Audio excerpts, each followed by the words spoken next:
If we just gloss over issues and hope that time heals, then we might find that in generations to come, we might be back at the same situation. And the whole thing is born of stolen elections. Spice. When it comes to the decisions you make, you must be independent.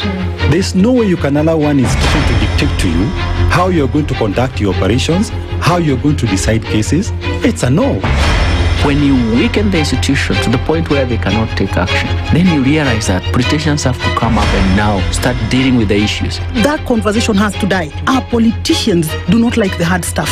We must insist on the path of doing things right, whether popular or unpopular. Money changes hands. That is a fact. If you have political goodwill at the highest top, like in Rwanda, then corruption will be an issue of the past. If you don't have political goodwill at the top, we will pass laws, we will amend laws, we will continue passing laws and re-amending laws, and nothing will happen. This is the Situation Room, the only way to start your day. The following takes place from 6 a.m. to 10 a.m. every weekday on SpiceFM. You have land, Dennis. Yeah. Okay, your own land. You use your own money to build it, and then you sell it to yourself. But we don't want foreign troops on Kenyan soil. But surely it goes a little bit deeper. This is it. If you find the tree is withering, then you call the person who is managing that tree. Come around. Yeah, why you tell me what is this? First of all, what's the problem? Yes, what is the problem there? How do we expect ourselves to move forward as a country? The Situation Room, Kenya's biggest conversation. One of the things that are ailing our country is negative ethnicity. You find you as a state officer, instead of thinking as a Kenyan, you think like a tribal person. Let me tell you something. The biggest problem we have had in this country is a leadership deficit. There is nothing that you are going to do in the process of change if you are not a risk taker. So you really have to pursue your vision to a logical conclusion and even be ready to step on people's toes. When it comes to the economy, you can run away with it. They say statistics are like bikinis. They reveal a lot, but they conceal the vitals. And so government people would throw statistics at you and tell you they're revealing a lot of information to you, but it's really concealing the real vitals. We need to get out of that, because when we want to grow our democracy, one basic thing that really requires to be understood by the political class, by all of us, is institutions are critical. This is the Situation Room, the only way to start your day. The following takes place from 6 a.m. to 10 a.m. every weekday on SpiceFM. He is himself actually has admitted that he bribed members of parliament, so... he admitted that he bribed members of parliament? Well, when he said... The government. Yeah, when he said that he gave the 10 million was for what? We're always quick to point faults in somebody else before you look at your own faults as a person. If it was Kanu's day, hii amuka naye leo ungekuwa umeenda mbali sana hii. So and we must celebrate you. There are 600 million people now globally estimated to be living with diabetes in the world. So it is a major health problem. It's the largest single disease rising pandemic that we're dealing with right now. The Situation Room, Kenya's biggest conversation. Good morning, and I love your show. Thank you. Having come from a Kikuyu radio background, I migrated to Spice because of the content. I was born in a slum, but somehow I got a break in life. So sometimes when you see the sweating coming out because of the passion and whatever it is, behind the noise, there are people. And we share the same umbilical cord. It shouldn't be like that. I am so disappointed. We used to tell Honorable Raila Amolo Odinga that he's doing police of conmanship. And even President Uhuru Kenyatta, serikali hii ndio iko na conmanship ya hali ya juu. You cannot promise people that you reduce tax, then you double. In politics, there is the issue of trust. For you to turn around and then stab the same people who gave you that trust, there is no other level of dishonesty. Imabo, utaona dunia tu. The Situation Room, Kenya's biggest conversation. The following takes place from 6 a.m. to 10 a.m. every weekday on SpiceFM. He himself actually has admitted that he bribed Mature, intelligent talk every morning. Spice up yourself. Mornings done right. 94.4 Spice FM, Nairobi. Good morning. It's the 14th of November. Imagine just like that. Where unaiona aje? Hey, nakimbia. Sindio? Mid-month. How many days before the year ends? Well, there's 16 days now left in November. And 31. Plus 31 is 47 days left in the year. Yo. Like a joke. I know. And that's where we are. Mm-hmm. Good morning. Good morning, Ndo. How are you? I am, I'm well. That shade of pink is giving life. Oh, thank you. Really, really nice. Asante sana. And sana. Plus your shoes. You need to tell me where you got those shoes from. No. My shoes. No, I love these shoes. Now people are going to want to see the shoes. They're really, really, really beautiful. Thank you very much. Yeah. I shall send you the link. I'll look for it and I'll send you the link. You worry not. Yeah. Uko vipi lakini? Aze, nashukuru. God is good. Amen. He is. He is good. And the week has ended just like that. Just like that. Just when it started and you thought, hey, will we reach? Well, here we are. Yeah, here we are. Kabisa. It's Friday. It's the 14th of November. Ivy was looking stressed. She was holding her face. No, she had stippled her nose at some point. Yeah, go look it up and see that's what you were doing in the morning. That's what you are doing. How are you? Ivy is fine. I worry somewhere inside there. She's inside the place, turning the wheels of steel. Good morning, everybody. Karibu sana. Christine is also here. There were tales that she was left on the road somewhere, but that's a story for later. Yep. I don't even know how I'm going to lift the leg. She remembered her kofia. She remembered her kofia? Okay, well done. I don't even know how you want me to raise my leg. I don't just think show you the shoe. Yo. The shoe. You want to do it again? Sure. Raise your leg. No. It can't reach there. Can't reach. Later. Yeah. Lest I fall off the chair and then it will be a story here. Insurance will pay you. One thing with insurance is... Oh, there she did it. Oh, she actually. I swear, Evie, your problems are many. Eileen. Surprise. Yeah, there's the shoe. Yep. You said insurance did what? I know. By the time you're getting to use insurance, remember something has gone bad. Yeah. So when you having to claim something from insurance, either you are in hospital, got into an accident, your house went up in fire, or something, your car was stolen. So Yep, c'est vrai. This is true. Okay, so we're coming to the end of the week. We're going to look at the week that was. This is a Situation Room. The live stream is actually up. Facebook, YouTube, X. Get in on it. Let's do it this morning. Our audience on KTN, good morning to you. As we get into the final conversations for this week, but they're absolutely necessary for us to have. So thanks for, sticking with us as we get into it today. Let me tell you what we'll talk about this morning. At 7 a.m., Joachim Simiyu is the Secretary General of the Safina Party. Did you know that? The SG of the Safina Party, Joachim Simiyu, will join us. We're going to be looking at the weekend review, campaigns and political tremors. Is there a tremor? ODM is in Mombasa this weekend. They trotted off yesterday.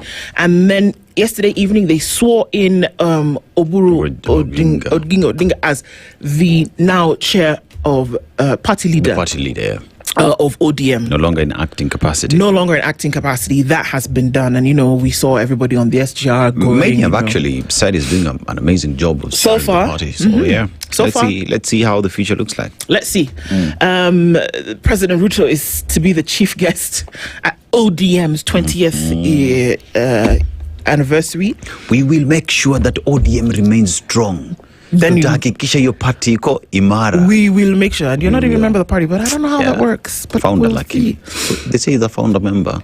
He is, but he left the party and formed another one. So you cease to be one. You're not a lifelong member anymore.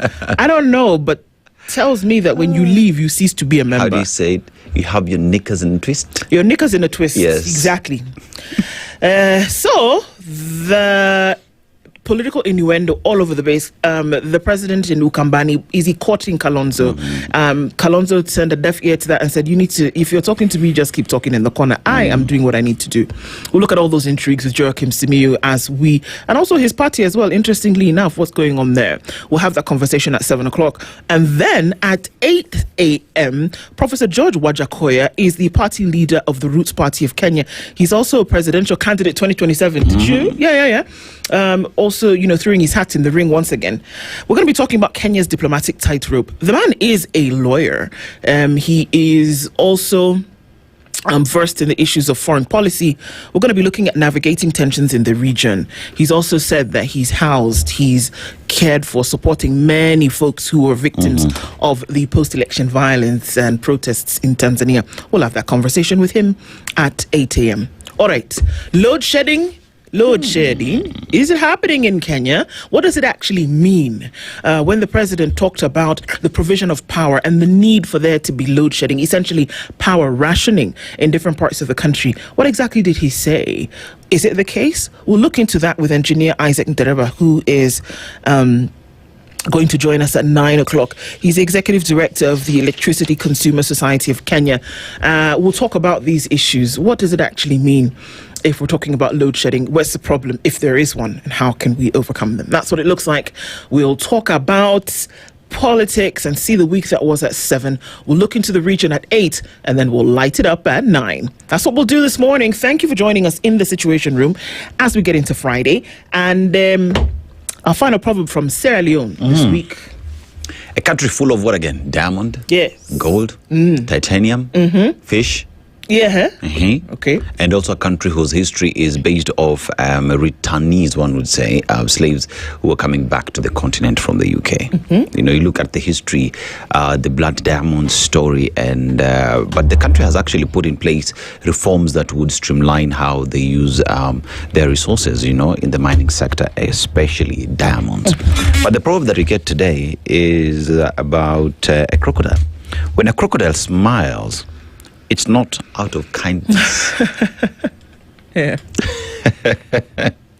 It doesn't want to make friends. Yeah.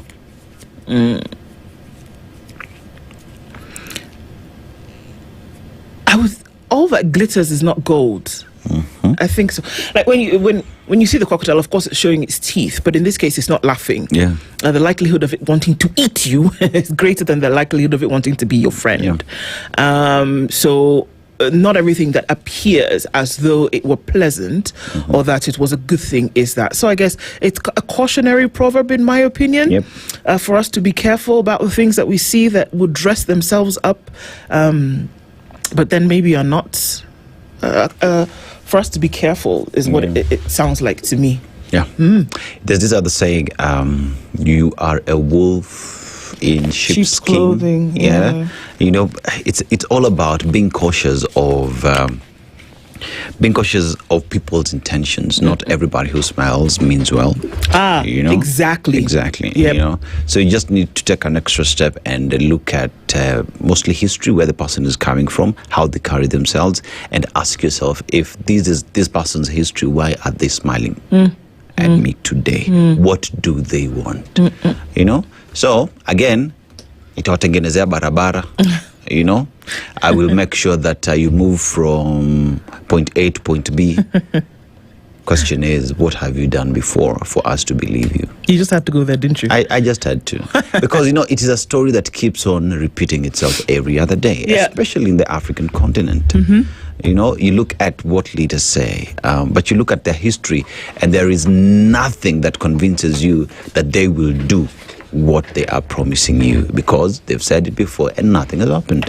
Unfortunately. That's the truth. All right, good one. So folks tuning into the room this morning, how's about we say hello? Everybody who tunes in silently or otherwise, karibuni sana. Very good morning. Don Salbo says, Ndu and Aseto. Yes. What a data center that consumes more than 2,000 megawatts. Good morning. Are you asking what is it? Or as in, are you marveling as in, oh wow, what a data center? Which one are you saying?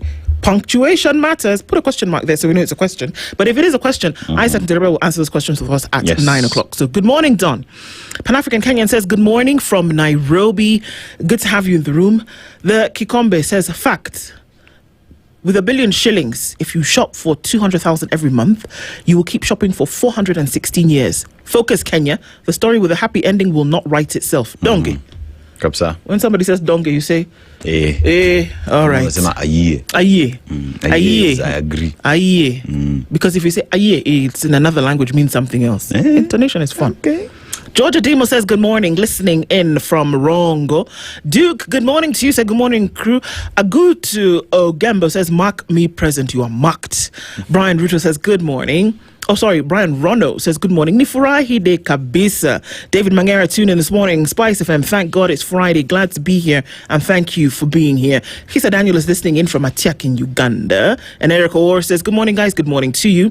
Nyakundi Emmanuel tuned in this morning. Spice, happy preparation day for someone somewhere is promising people heaven. Nakwambia today. The things people will be told.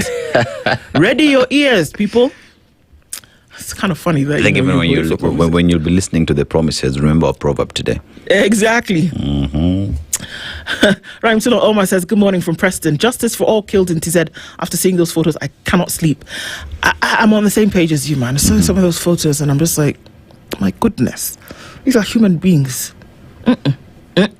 What's the value we place on human life? Is the question. It's true. Isaac Ale says, we thank God for the week. Indeed we do. Aseto, is it true that Ruto passed by Kitui like a divine whirlwind, promising development so fast, even the dust is still waiting for implementation? It's not the first time that is happening. I mean, every other time, whenever the political class go anywhere, it happens. Remember that time when Alfred Mutua was Machakos governor? He built a road in record time. Do those roads exist today? Okay. That's the question. Also, I know that the president essentially took a jab at what Kalonzo Musyoka during Mashujaa Day when he said, you've had leaders from here for years and nothing has happened. You know what he was doing there, don't we? And Jogona said, can I sit and do shoes, please? In a minute. Peter Guitar says, good morning. Agola, bonjour mes amis. It's Friday and she's dancing queen. Good morning to you, Agola. Peter Guitar tuned in this morning and says, good morning to the front end and the back end, Team Spice. As the week comes to a close, kudos for the great conversations. Thank you, sir. And thank you for being here throughout the week. Asante. Raim Solomon says, thank you very much. Now I really must remember where I got them. Okay. Joe Mungai says, hello team Kubwa, bring Caleb Amisi. We did yesterday. Where were you? I'll pay I'll pay. We bring him, you'll pay. The interview was great. To bring him where, Tena? Bring him for a paid interview now. So you just want him back. Oh, you want him back, you pay for him. Yeah. Abbas. You will pay to have him back. Takes me a minute to wake up. It's Friday. Yeah. Sorry. Mkwama, good morning. Team TSR, happy Friday to you too. Good morning. Back here after 2 months. Seems like we still have the same problems. Baga Joshua, where were you for 2 months? First of all, you need to answer and tell us what was wrong. You must tell us before it reached 7 o'clock. Where were you? Where did you go for 2 months? Were you cheating on us? Why? It wasn't me. Carol Nyamweya says, good morning, everybody. Now, Apenda Sana. Wishing you all a blessed day ahead. Asante. Good morning. Desmond Ortiz, Oyaore Ahinya. Oyaore Ahinya. What am I saying when I say? I know Ahinya is very much. Yeah. Oyaore is good morning. Good morning, very much. Okay. Very much good morning. Very much good morning to you. I'm a better Ahinya. Better Ahinya. Is okay. Vizuri sana. Vizuri. Yeah. Oh, job. Robert Mbogo, good morning from Mombasa. Peter Kiaria says, good morning. It's okay to fail. It's okay to make mistakes. Life is about learning, and every lesson will bring you one step closer to your greatness. Kabisa. Sheila Masasabi, good morning, Team Spice. Tuendelea kujenga inchi with meaningful conversations. That's it, Kabisa, on the money.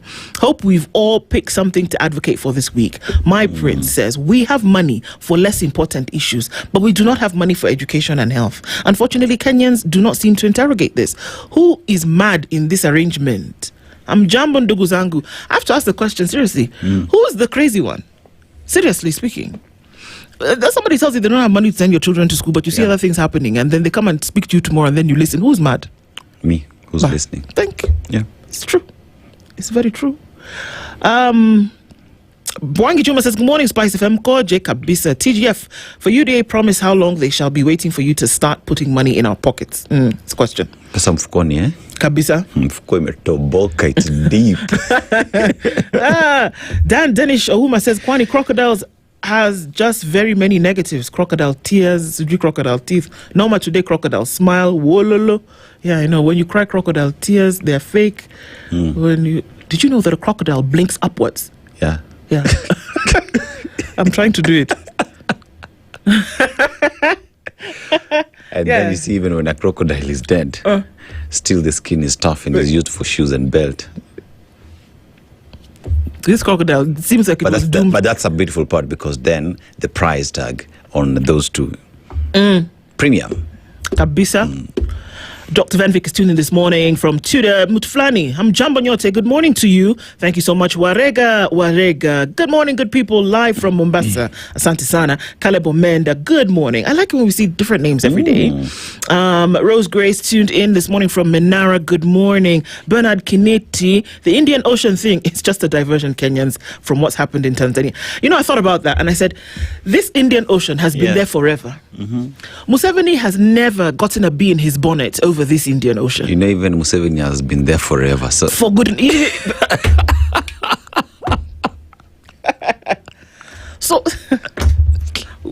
well done. So is it just now he realized that they also need access to the Indian Ocean? It's called dead cat theory. Yeah. Dead cat theory means that we're all sitting around a table, we're having a conversation about something, it's gotten too hot. So somebody comes in and takes a dead cat, throws it on the table, and now suddenly, what are we doing? We're all looking at this dead cat, and we've forgotten about the thing that had us crazy before. Because remember, classic dead cat. Everyone right now is talking about Museveni and the ocean. No one is talking about Bob Njagi, Nicholas Oyo, who were abducted in Uganda, put in a military camp with no charges, released, you know? We're talking about crimes that have been committed by the head of state by mere fact that he admitted to having picked these two. And previously had denied it. Yeah. So for goodness sake, when your high court denies something, your high court speaks because it's part of the judiciary. It's an arm of government in a democracy. So they're speaking for the government. And then when they've said that was not the case, turned out to be the case. But do you see what we're all doing now? Yeah. We're all talking about the ridiculousness of somebody saying an ocean belongs to them and that they will go to war over a geographical feature. Ridiculous, but that's what it is. I come up with something so ridiculous that all of you now are talking about that thing and you're forgetting about the thing that you had your attention on before. It's brilliant. Dead cat theory. That's what it is. I would say let the man enjoy his time, but let's address the problem. Kenyans were abducted. How about we come up with a case against the head of state and Uganda for that matter? See, Akina Bob Njagi said that they're taking to the East African Court of Justice.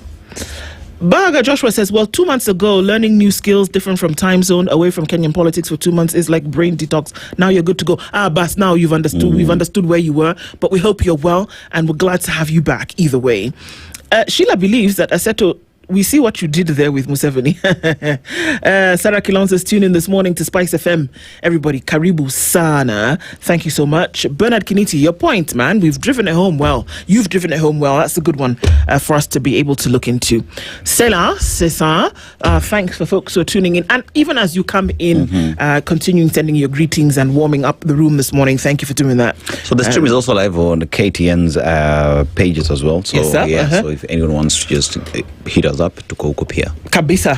All right, so that's it. Live streams, KTN, live stream, YouTube, Facebook, and on X for SpiceFM as well as KTN and our audience on KTN everywhere. Tuko, round the country, the region, and the world. This is the Situation Room. It's Kenya's biggest conversation. Dennis Aseto, Okoh with you this morning. Let's get into it.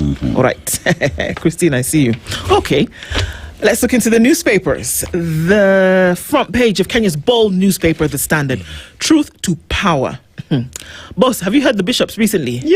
That if you want to see somebody who spoke and said, you know what, damn it doesn't matter. I'm going to say it. We need to just get it out of it. Let's deal with it. Mano el mano.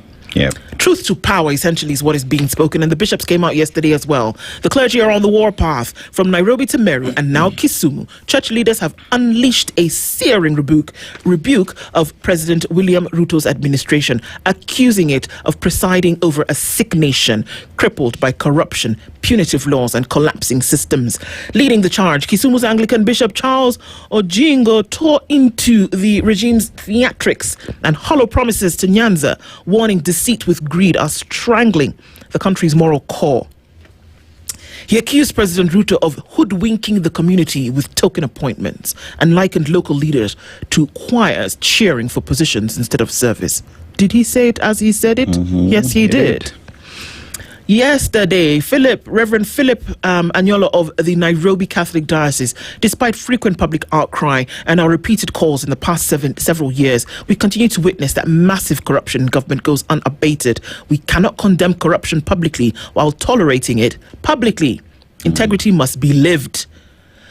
The KCCB Vice Chair Archbishop Anthony Moheria, we ask that the matter of huge uncleared NHIF dues be fast-tracked and paid by the government.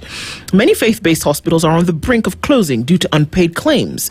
Debts owed to the faith-based hospitals in huge billions of shillings by SHA and NHIF are crippling the health institutions, to say the least. Reverend Nicholas Mutwiri of the NCCK, the majority of residents are unhappy and feel poorer than they were 1 year ago. They feel that the country is heading in the wrong direction and are deeply troubled about the rising cost of living and unemployment. Blow after blow after blow. It came from the pulpit, it came from a presser, it came from all over the place. We'll look into Onginjo's tales of what's happening that particular story. But the church cries of a sick nation and calls out the president on bad governance and said, this is our job and we're calling you out, sir. You have to do better. We'll look into some of those details of this particular Onginjo story. And clerics have cried out and they've checked the executive that shapes bad politics in the past. Of course, there is a picture on page 4 of the Catholic Archbishop Ndingi Mwananzeki. He was one of those in the street, chained up, going on hunger strikes, telling them, you know what, we cannot allow this. Many called him the John the Baptist of Kenya, who was crying out for the nation. East Africa's democracies unravel as leaders turn to armies for political shield. We'll have this conversation with Sir George Wajakoya at 8 o'clock. But what's happening in East Africa? Definitely something to watch. Okay, half of all parastatal jobs in the country are held by 3 communities. Ooh-wee. We're there again. All right. I think Babayao, the collective father, when he saw that Nani has been freed, what's his name? Who was serving a 10-year sentence and has been freed just the other day. No. Oh, yeah. My memory... I'll remember just a minute. But anyway, he's been freed 10 years. So I just think, it's possible. Something like that can happen. Who is whispering in the corridor? Is it possible? Well, maybe not so, because his woes mount as properties risk auction in a 40 million shilling loan dispute. So we know that he's serving. He's got an issue. And it may not be freedom for him just yet. KNH murder suspect Kalombo Tole is not fit to stand trial. He's been through a psychological assessment, and the report from the assessment says there's something wrong here. It'd be interesting to note, when somebody has been declared unfit to stand trial, what happens with the charges then that they would level against them? I think that's one question that we ought to ask. And I think even then, if you look at if someone find you've been declared unfit to hold to go through trial, but there is an offence and a crime that was committed, exactly. Then so what does the state do? Perhaps that's the Justice Thursday conversation that we need to have. Sure. Because if you're unfit to stand trial, then but a crime was committed and you're the main suspect. So do we release you back to the same community and society where the crime was committed, or do we keep you in a mental institution? Until you've been? I don't know. It's interesting. It's actually a good conversation to have, you know. It is. Yeah. Woman sues an IVF clinic for 300 million shillings over baby from the wrong embryo. If you could get something very wrong, this is one of the things that you get really wrong, because everything is put in a dish, right? It's stored somewhere. Then now you decide, were the lights off? Were your eyes closed? What did you do? You picked the wrong one and said, okay, let's see her. In fact, they should pay her that because you gave her the wrong baby. You put the wrong ingredients in the thing. So that's some of the stories that we're looking into today. We'll look into this cleric story with more detail just a bit. Over to you, sir. Yeah, let's go to the Daily Nation. And as well in the Daily Nation, the story that carries the day there is about bishops fix schools, crisis, hospital rules. So it's the statement by the bishops there. Catholic bishops yesterday gave President William Ruto's government a pat on the back for what it is doing right, including the stable shilling and the new roads, but also took stock of issues that are still problematic, such as rampant corruption and the hurried cybercrimes law. And we also have Mama Ida takes first short break since Raila Odinga. She has traveled to Nairobi from her rural home where she hosted hundreds of delegations. I think she deserves that break. Yeah. Even here, people are still coming to visit her. If anything, I think, Mama, if you can just take a holiday. She needs to mourn her husband. You know? Yeah, because so far, she's been entertaining guests who've been coming in throughout this entire period. Now, EACC, Kenya needs 200,000 more police officers. That is in page 10. 200 more thousand police officers. And why you'll be jailed 10 years or pay 10 million shillings fine if legislators pass the fertility law. That's the image and the picture of Suba North MP Millie Odhiambo. And the long-awaited bill championed by MP Millie Odhiambo sets strict penalties for cloning, commercial surrogacy, and sex selection. You can be fine, but is that not what it is? Is that not what? Oh, isn't that all entailed in IVF, for example? Yeah. Oh, but they said don't take it too far. Don't take it too far. Oh, okay. All right. Yeah. So ODM at 20, big conference boost our Mombasa economy. So the Mombasa economy is doing well. Yesterday we saw our members of parliament going with the SGR from Nairobi all the way to Mombasa, and it was christened the ODM at 20 coach. You know, so members of parliament enjoying their time there. It was interesting to see. And as we move forward, now there is the Catholic bishops as well, just talking to power. That is in pages 4 and 5. And further, PS now faces arrest over ex-soldiers 25 million shillings payout.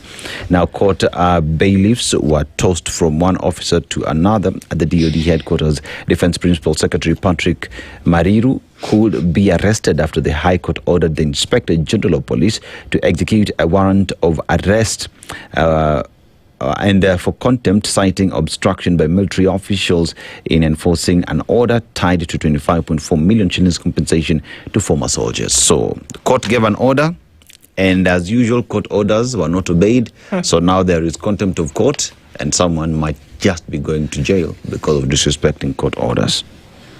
Okay. Yeah, so there is understaffing in police, and EACC says we need 200,000 new police officers for the police to be able to do their work as expected. Okay. Yeah. On the go ahead. On the Star? Go on the Star. Okay. So looking into the Weekend Star. President in daredevil move woos Kalonzo Gachagua support bases, going to the folks and say, you guys come to our side, man. What are we doing? Seriously. He's daring foray into the opposition turf in a 2-term bid. We know that he's on that visit to Ukambani, and then I think that comes to an end today. But it's seeming like it's the folks on the other side that he wants. Come on, let's have this conversation. You know that it's me you want. Essentially, is what he's saying. There's also that picture there of everything draped in orange, more or less. ODM bigwigs arrive in Mombasa ahead of 20th Fet. ODM supporters at the Nairobi Standard Gauge Railway Terminus on Thursday. ODM members Rosa Buyu, Junet Mohammed and Gladys Wanga arrive at the Nairobi SGR Terminus. Deputy Party Leader Abdul Swamad Nasir and other members joined traditional dancers at Mombasa SGR Terminus on Thursday. That's what it looked like there. I really want to understand the reasoning behind using the SGR. I don't know. Because we're used to them choppers, flights. Maybe they want to show you that they can also do affordable. I'm about. I see what you did. Or we are speaking to Mwananchi. Yeah. Yo. Okay. But, how they'll come back is the question. Oh, yeah. NCIC, oh God, sounds alarm over emerging online gangsters fueling fresh radicalization. Okay, all right, let's just leave that there. Also, again, the Star covers the story of the K&H murder suspect mentally unfit to stand trial. Kalonzo faces tough hurdles in campaign to inherit the Raila base. It would appear as though that's what he's trying to do, that the folks who were loyal to Raila Odinga will then move and just go with him. Lured by promises how Kenyans are sold into slavery. It's still happening in 2025, folks. Yep. Still happening. That Kenyans leave to go look for a job, but they're actually in a different place, trapped by lies. Some of the stories that we're looking to in the Star. So quickly, let's look at the Nairobian and the top story there, 11th hour now, from house help to heaven's choir. Now, gospel queen Betty Bayo dropped out of school due to lack of school fees, worked as a maid for 2 years and went back to school. She rose from humble beginnings to become one of Kenya's most beloved gospel singers.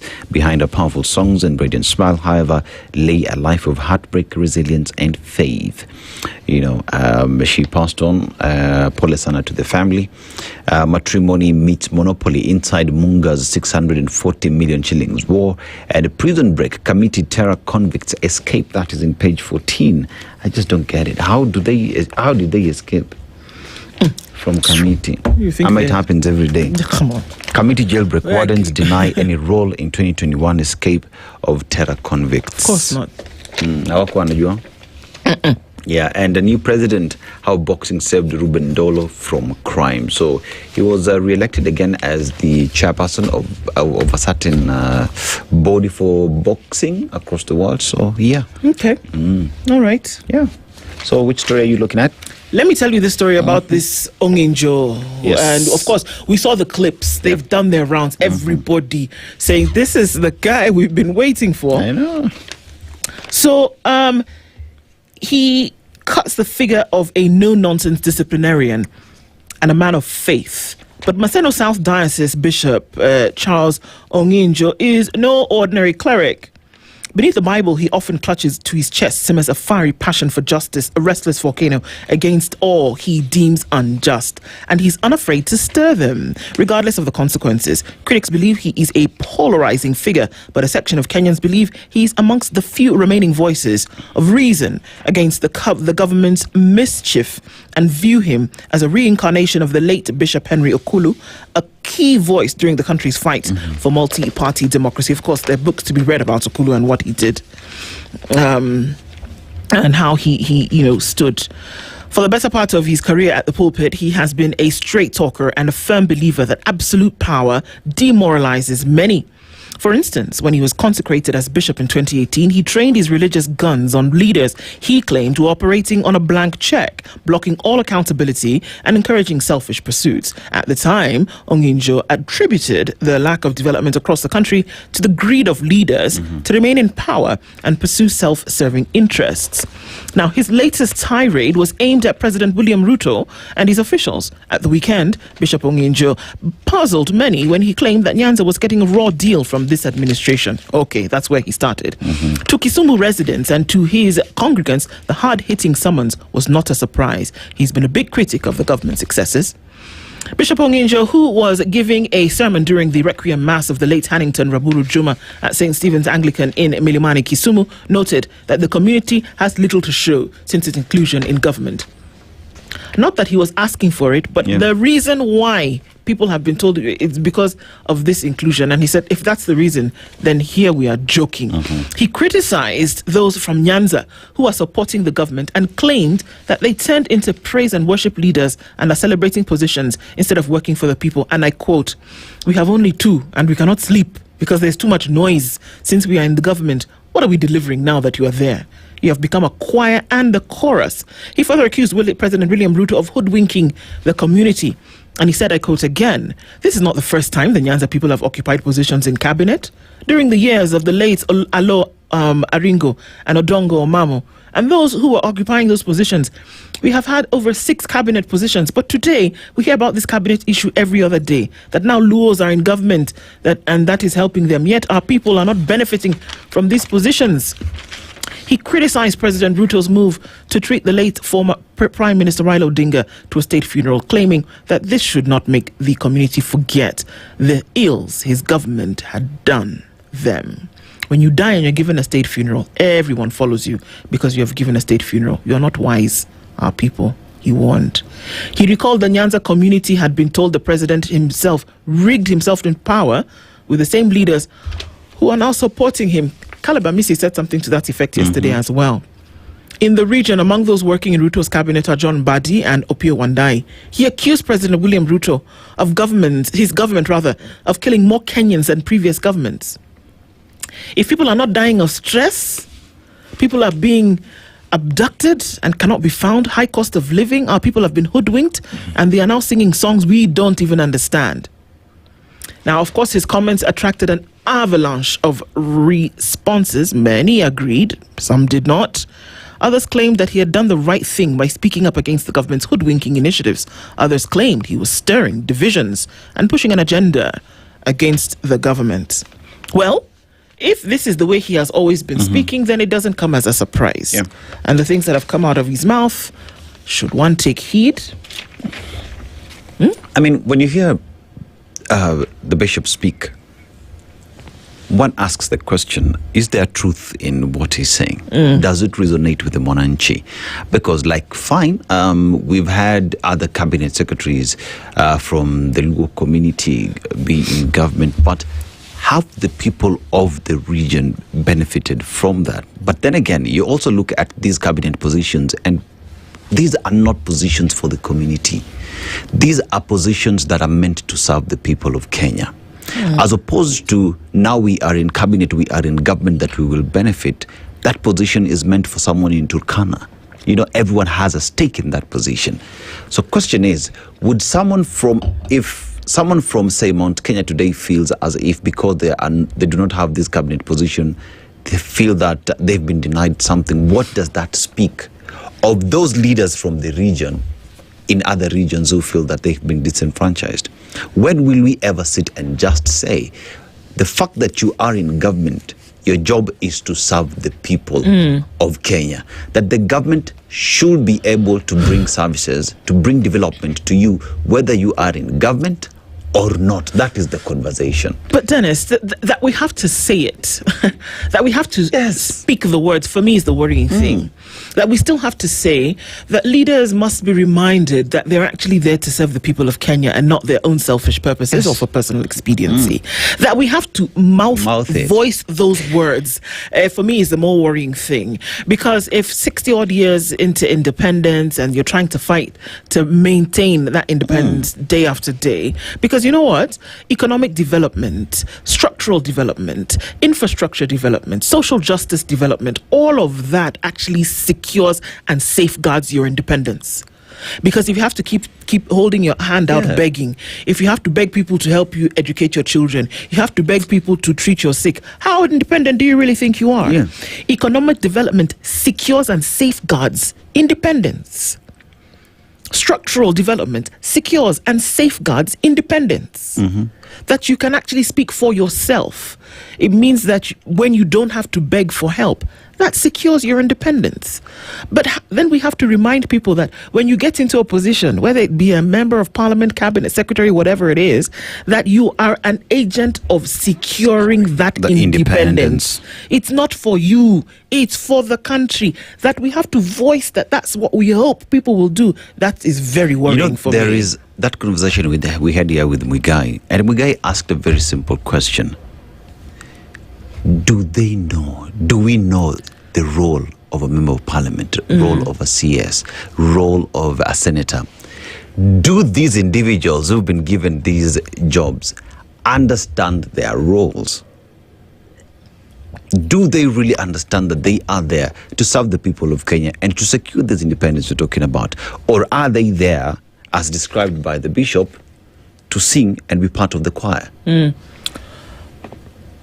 At times you just get tired. Yeah. At times you just get tired because today we're talking about load shedding.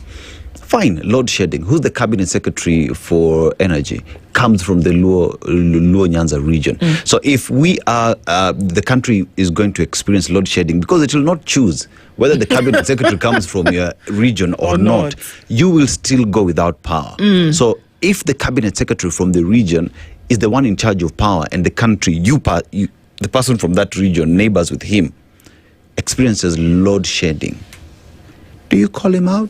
Do you take responsibility as a region, as a community? And what does that speak about failures of an individual connected or seen to be a spokesperson from a region? See, we just say this thing. Can we just say it once? These appointments were not made for this thing that we hear that we are lending you our experts to help you to be able to do governance. These appointments were given to placate and pacify so that you will now stop making noise and stop giving me stress, and that we can say we are working together so that you keep quiet and leave me alone. This had nothing to do with loaning of experts or to ensure that there was an all-rounded government. It was to ensure that I can keep you pretty in your corner with your shiny new toy and I can continue doing what I need to do. We can say it. We can say it. Because it's very clear. Because that's it. Let's just say this is not something for the community. This is not anything to benefit the people of Kenya. This is for political expediency, and that's it. It's not about you. I think it is. So, there's this opinion that has been given here by one Nelson Amenya. Money, pesa, can't buy first world status for Kenya. You agree? Let's read. President Ruto's November pitch to spend 4.5 trillion shillings to make Kenya a first world nation by 2055 makes money for transformation. Now, if cash alone created prosperity, we would already be Singapore.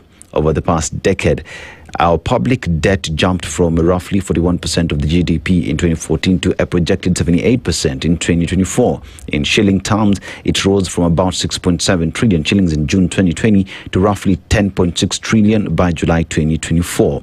Yet the quality of service, the predictability of rules, and the trust that citizens and investors place in the state have not kept pace. You can announce an impressive number, but without the scaffolding of integrity, competence and accountability, the result is waste, not wealth.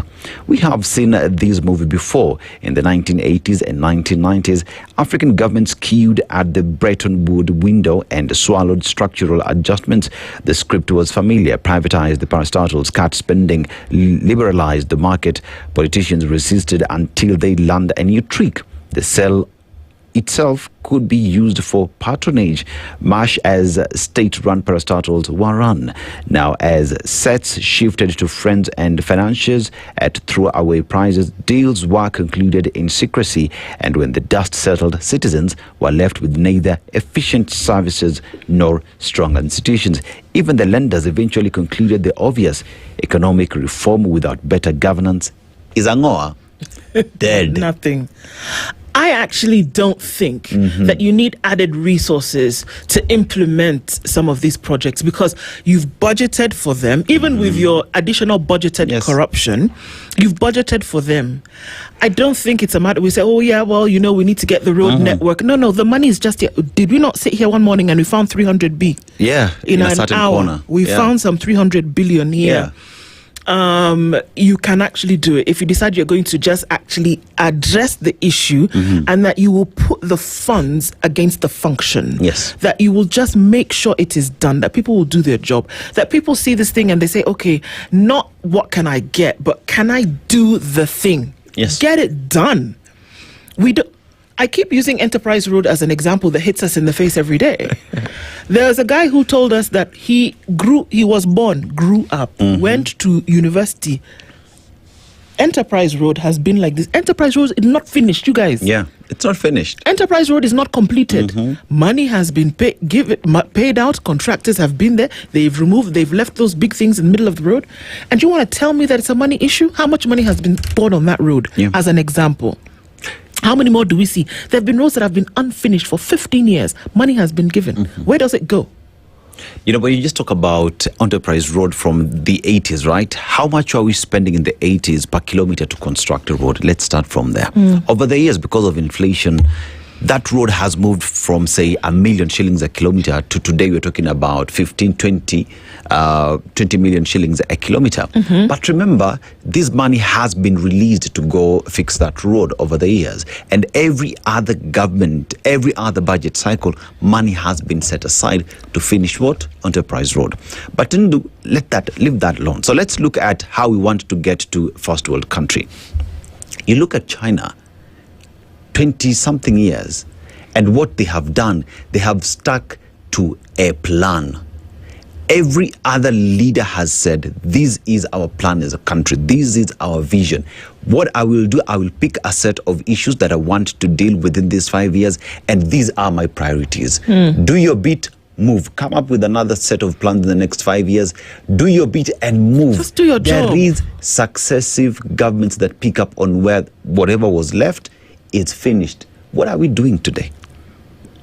A lot of ghost projects in the country. Money has been spent. No one is taking account of the same. But to keep on saying we want to be first world country because we want to go to Bretton Woods institutions and get more money. It's not about the money, it's the mindset. It's the mindset. It's not the money, it's the mindset. You want to become first world, there's certain things you must do. It's not about the money that you're spending.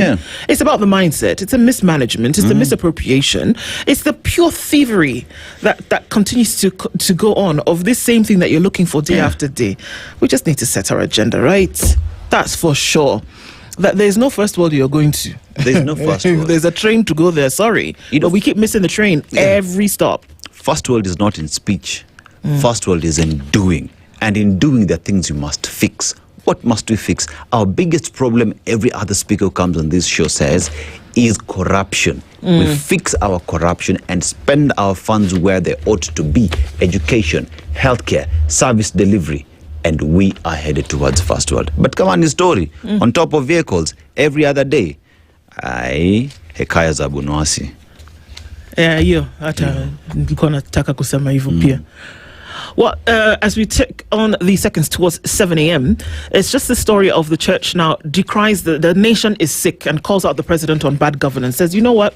We can call it all kinds of things, give it all kinds of colors, purple, pink, black, blue, but the nation is sick. And the government, the president, is being called out and said, you must do something about this. We cannot continue like this. Not for nothing. Good morning, 7 a.m.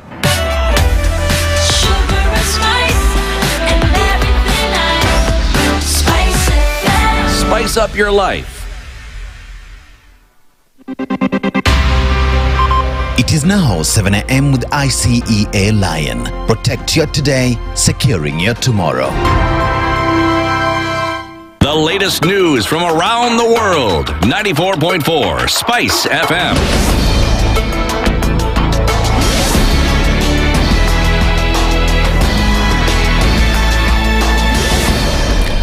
Good morning. This is the Newswire. I'm Edwin Lisamira.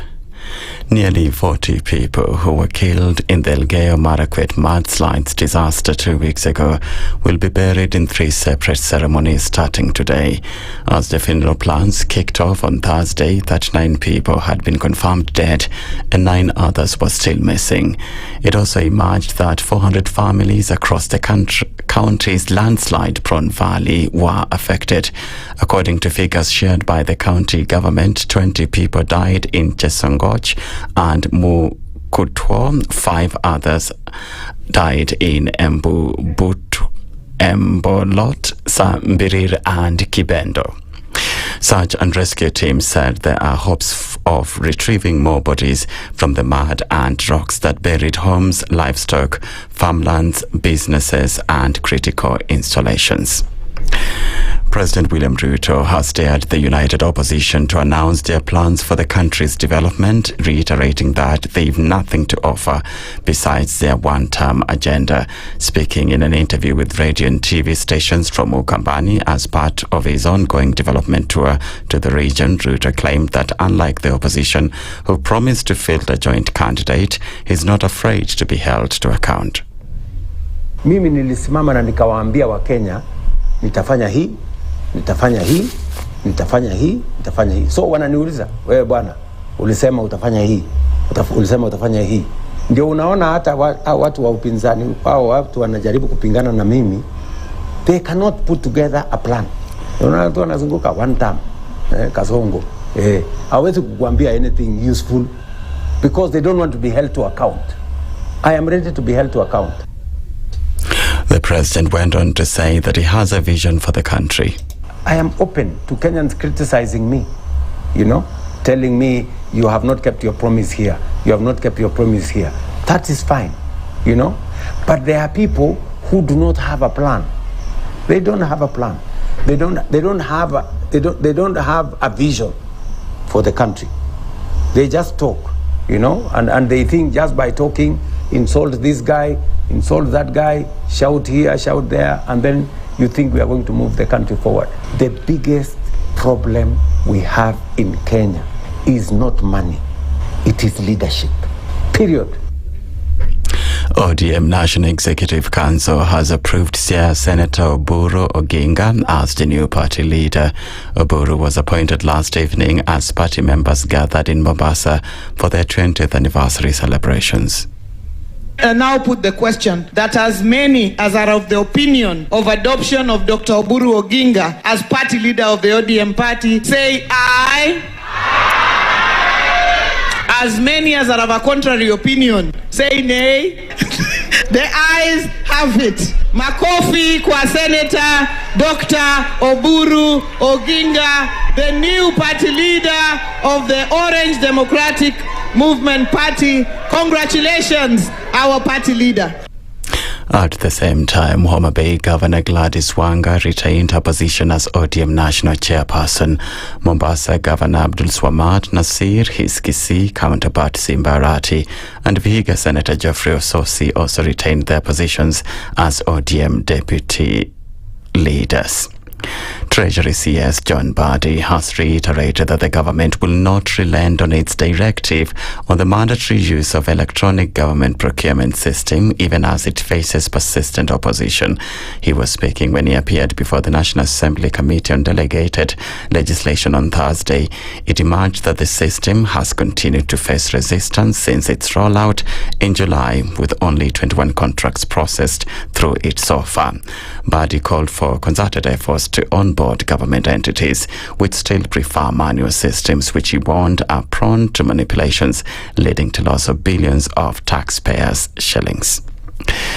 The U.S. Justice Department is filing a lawsuit against California over new congressional maps that voters approved in an election last week. The new maps favor Democrats and aim to cancel out gains made by Republicans through recently redrawn voting districts in Texas.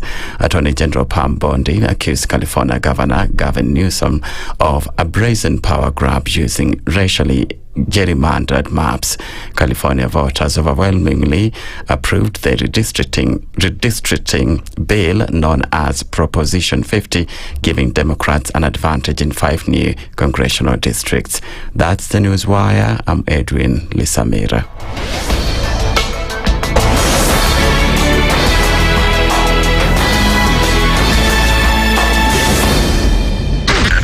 SpiceFM, Nakuru.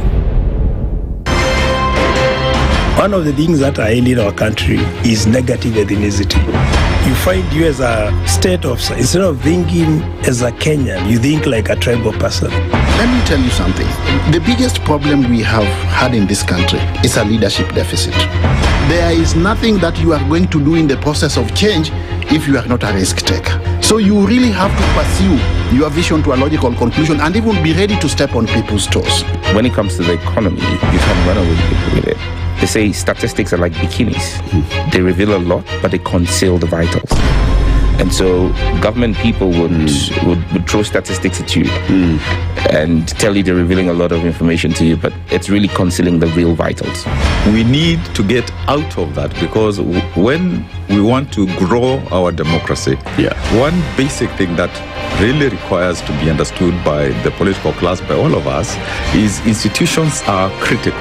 This is the Situation Room, the only way to start your day. In this country, 6 families and 8,000 Kenyans control 90% of the GDP. We are not a country. We are a plantation. We work for Ruto.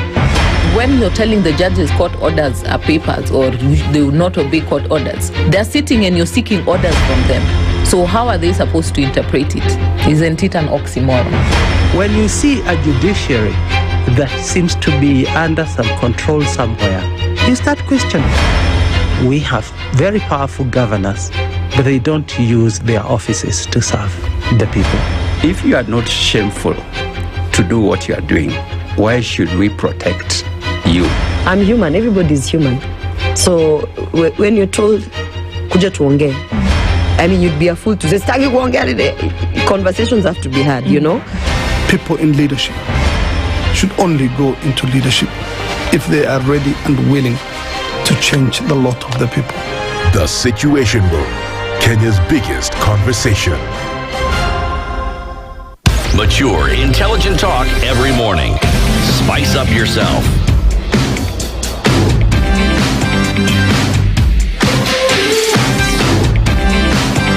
Mornings done right.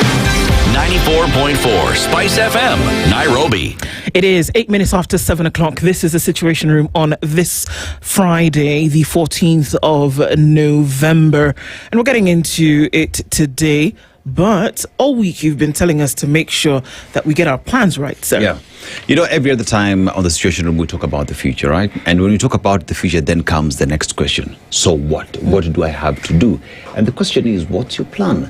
And if you're talking about the future without a plan, you're planning to fail. But if you plan and strategize about your future, then you are good to go. ICEA Lion is that partner that comes in to assure you that everything is sorted, that they will hold your hand, take you through the process to ensure that your future, that the legacy you want to leave is sorted out. The question remains, what is your plan? ICEA is here to ensure that they will protect and grow the plan that you have. We're talking about insurance, investments, and peace of mind. All of that have been made easy and accessible. Be sure to join ICEA because there, as they ask, what's your plan? They help you realize that plan. Indeed. So what's your plan? Think about that because there's somebody who can help you bring that plan into reality. We're taking a look into the week that was. Many things have happened over time. To help us out in this conversation this morning is Joachim Simiyu. He's the Secretary General of the Safina Party. Joachim, good morning. Good morning. How are you? Very fine. I was just saying that if we had gifts to give, we would have given you a gift for making it early and on time this time. I took deliberate effort to be here exactly on time. Well done. Yes. You see that part of deliberate? Yes. Pronto. Very nice. Maybe that word is going to show up in our conversation this morning, that's for sure. Yeah. The direction in which we take will be revealed in just a bit, but Dennis will welcome you with today's proverb. We'd love to hear from you. So our proverb today comes from Sierra Leone. You know, a country rich in diamond, gold, titanium, fish.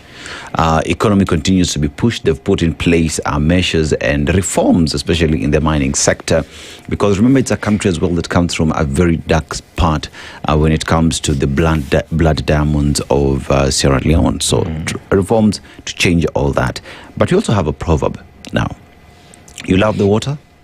Yeah. Oceans? No, yeah, we have our ocean, not the one that belongs to Museveni. Yeah. But we also have the lake that has a lot of crocodiles. Yes. So they seem to also be having crocodiles. When a crocodile smiles, it's not out of kindness. Yeah. How would you interpret that? When a crocodile smiles, it's not out of kindness. First of all,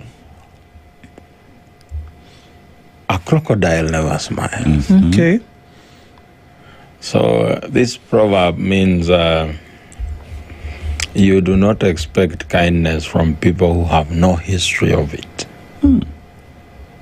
That's in my own thinking. Yes. And in your own thinking, it is okay. Nothing more to add. Nothing more to add. It's true. If you don't, if it has never happened, don't expect it. And even if it appears to be something else, you just have to go back to the default settings as to what you've always known it to be. And perhaps we see some of the very same ideas manifesting in the current situation which we are in. Let's look at the week that was, and look at a lot of the political skew, innuendo that then, blanketed the different operations of people. The president is in Ukambani this week. ODM is off to Mombasa to celebrate 20 years. The opposition is for sure, in the wooing eyes of those who seem to be taking the lead. The president is trying to woo the people, the likes of Kalonzo Musyoka and Eugene Wamalwa. And Rigathi Gachagua is saying, absolutely not. This man is still lying to you. He's going to come around the country still lying to you. Those are the words that he used. So, of course, I'm picking out different things. And then this all culminated yesterday in the bishops.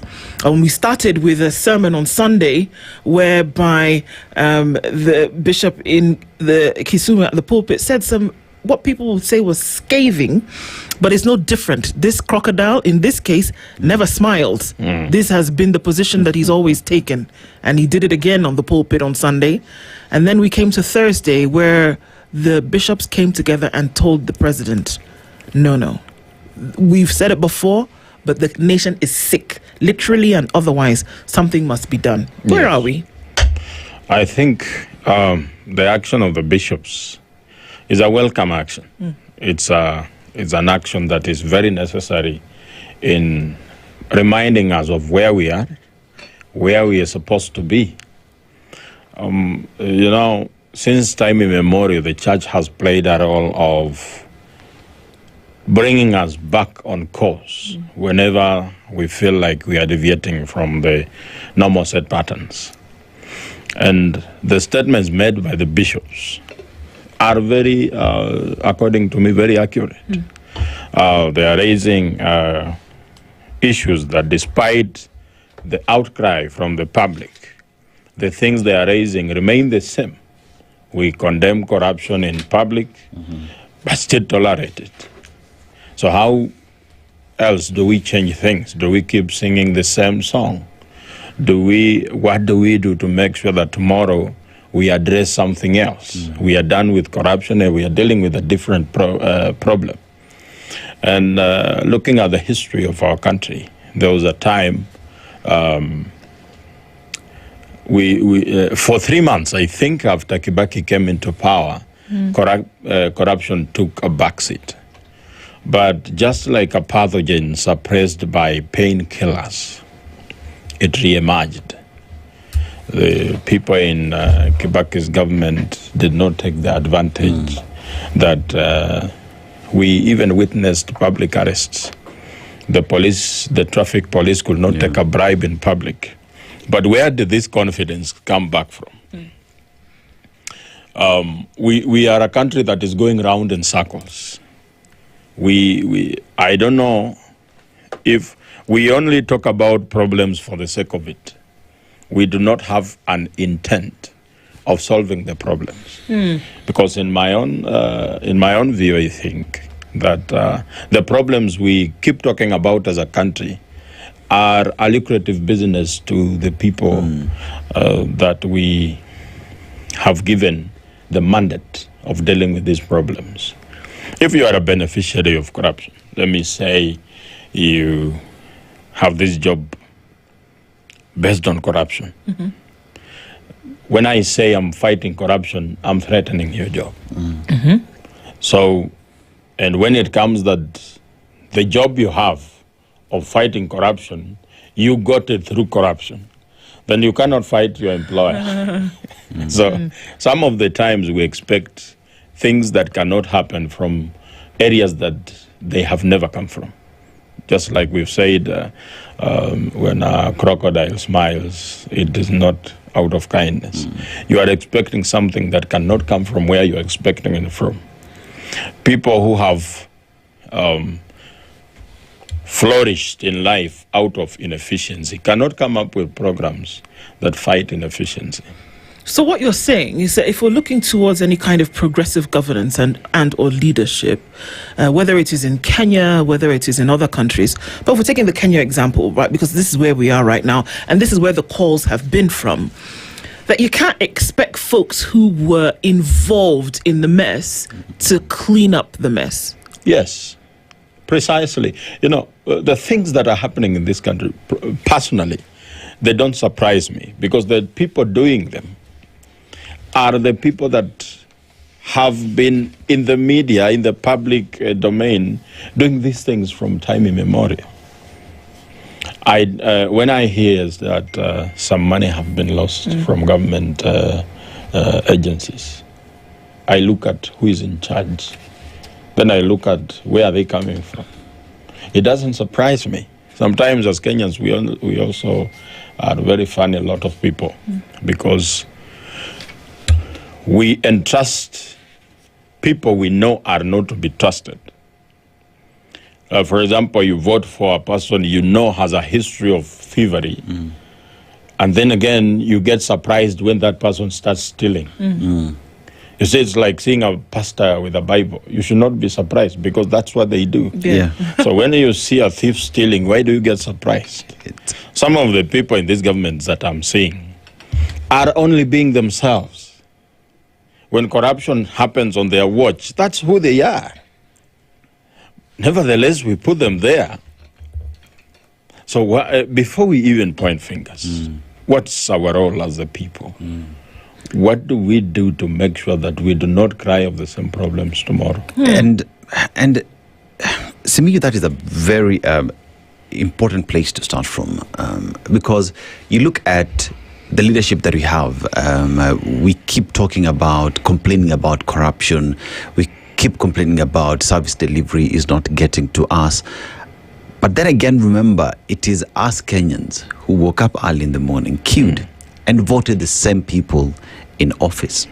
Which means, therefore, that if we as a people, it's a conversation you're having with Ndu earlier, if we as a people fix ourselves, ask the difficult questions in terms of, you have been there, we have seen the things you have done, and you do not belong anywhere close to these offices where we want people of integrity, perhaps that will be the change that this country wants, because then it will be the people themselves who voted in the change that they want to see. You reckon? You see, whenever you see a witch being chosen as a chairman of any group, then be sure that that group consists of witches. Because if you are not a witch, why are you choosing a witch? A witch. So if your group is being led by a witch, then you are a witch, because you chose this person. You are comfortable with being led by a witch. And so, before you even complain that a witch is our leader, how did he get into that position? Are our leaders a reflection of who we are as a people? Yes. Like right now, I'm looking at the political composition of this country, and I wonder if we are even going to make a difference. Because you look at the formations of the politicians that we are being presented by as an option of choosing. I look at the president and his team, I look at the opposition, then I scratch my head and wonder, where is, in whose hands are we safe? In whose hands are we safe? Because I look at what the government is selling. The government is talking about unity, broad-based government, inclusivity, bringing everyone together, as if that is our problem. Then I look at what we in the opposition are selling. We are selling the united opposition. We are also selling the same thing the government is selling. So who is selling a better unity than the other? Is that really our problem? Is unity our problem? In this country, politicians make us feel like we are divided. We are not.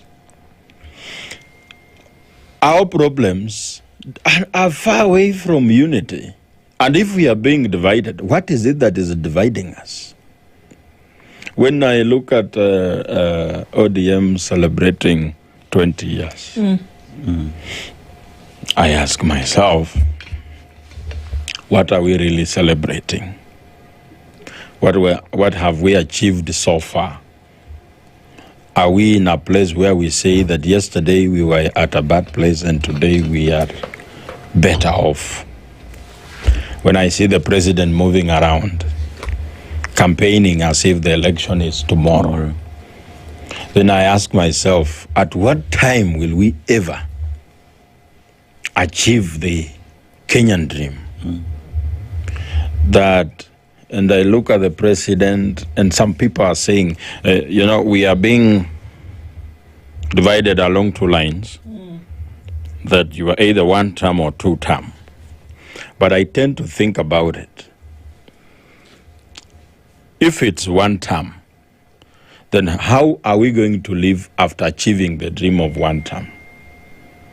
After getting rid of the current leadership, how are we going to behave in the next leadership? What's the agenda of the people who are yearning to replace the leadership that is in place? If it's two-term, how are we going to live through that two-term? It doesn't just end there.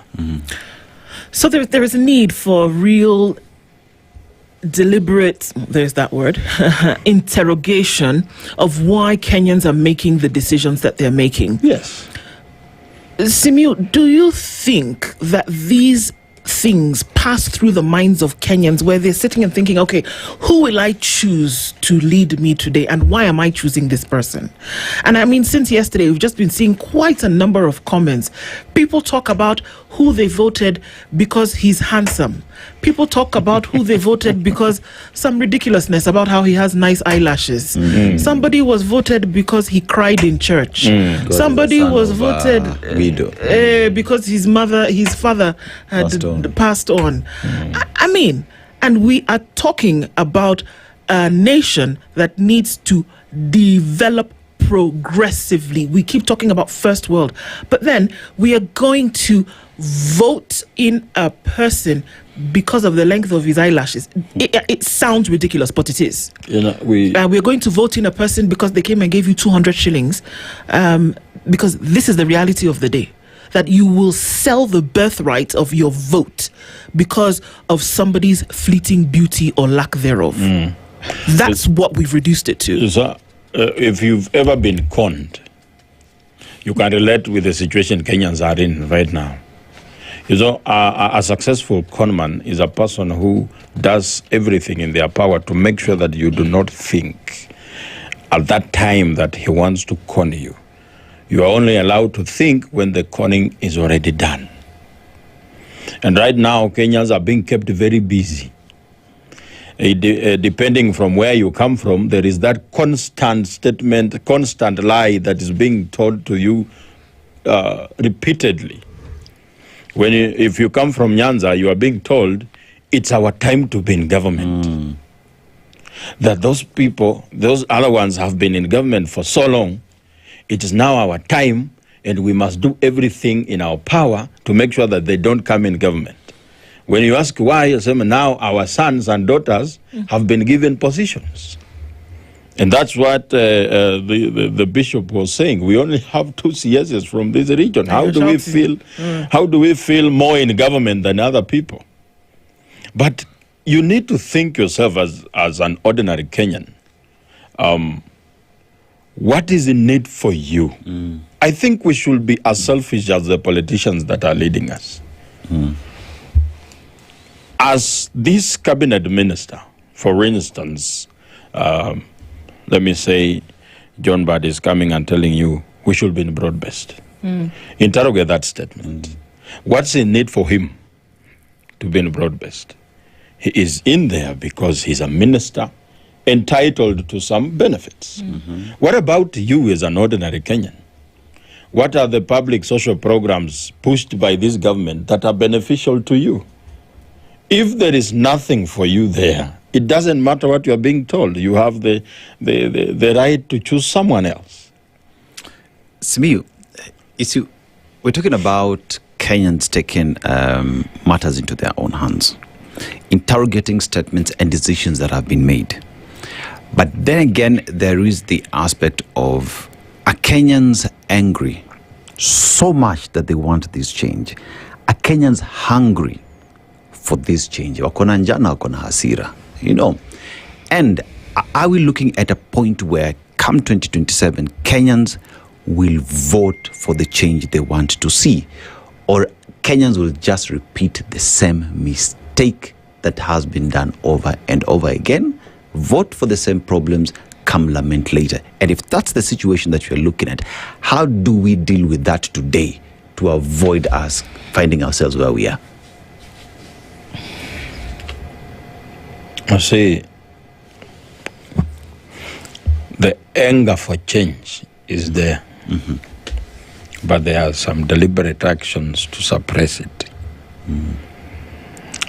It now takes what I said earlier, deliberate action, to make sure that we are not in this position again. And we have quite a number of people in this country who are capable of leading us better than the way we are being led. It's therefore upon us to develop that culture of looking for merit in the people who want to be our leaders. That you want to be the governor of Nairobi. Where are you coming from? What's your track record? Can we trust you with our resources, with the drainage of the city, with managing the traffic, with the garbage collection? But Simiyu, that's my issue. Yes. Right there. That how many people have those thoughts running through their mind when they're making the decision about who's going to be governor of Nairobi, or who's going to be governor of Kakamega, or who's going to be governor of Turkana?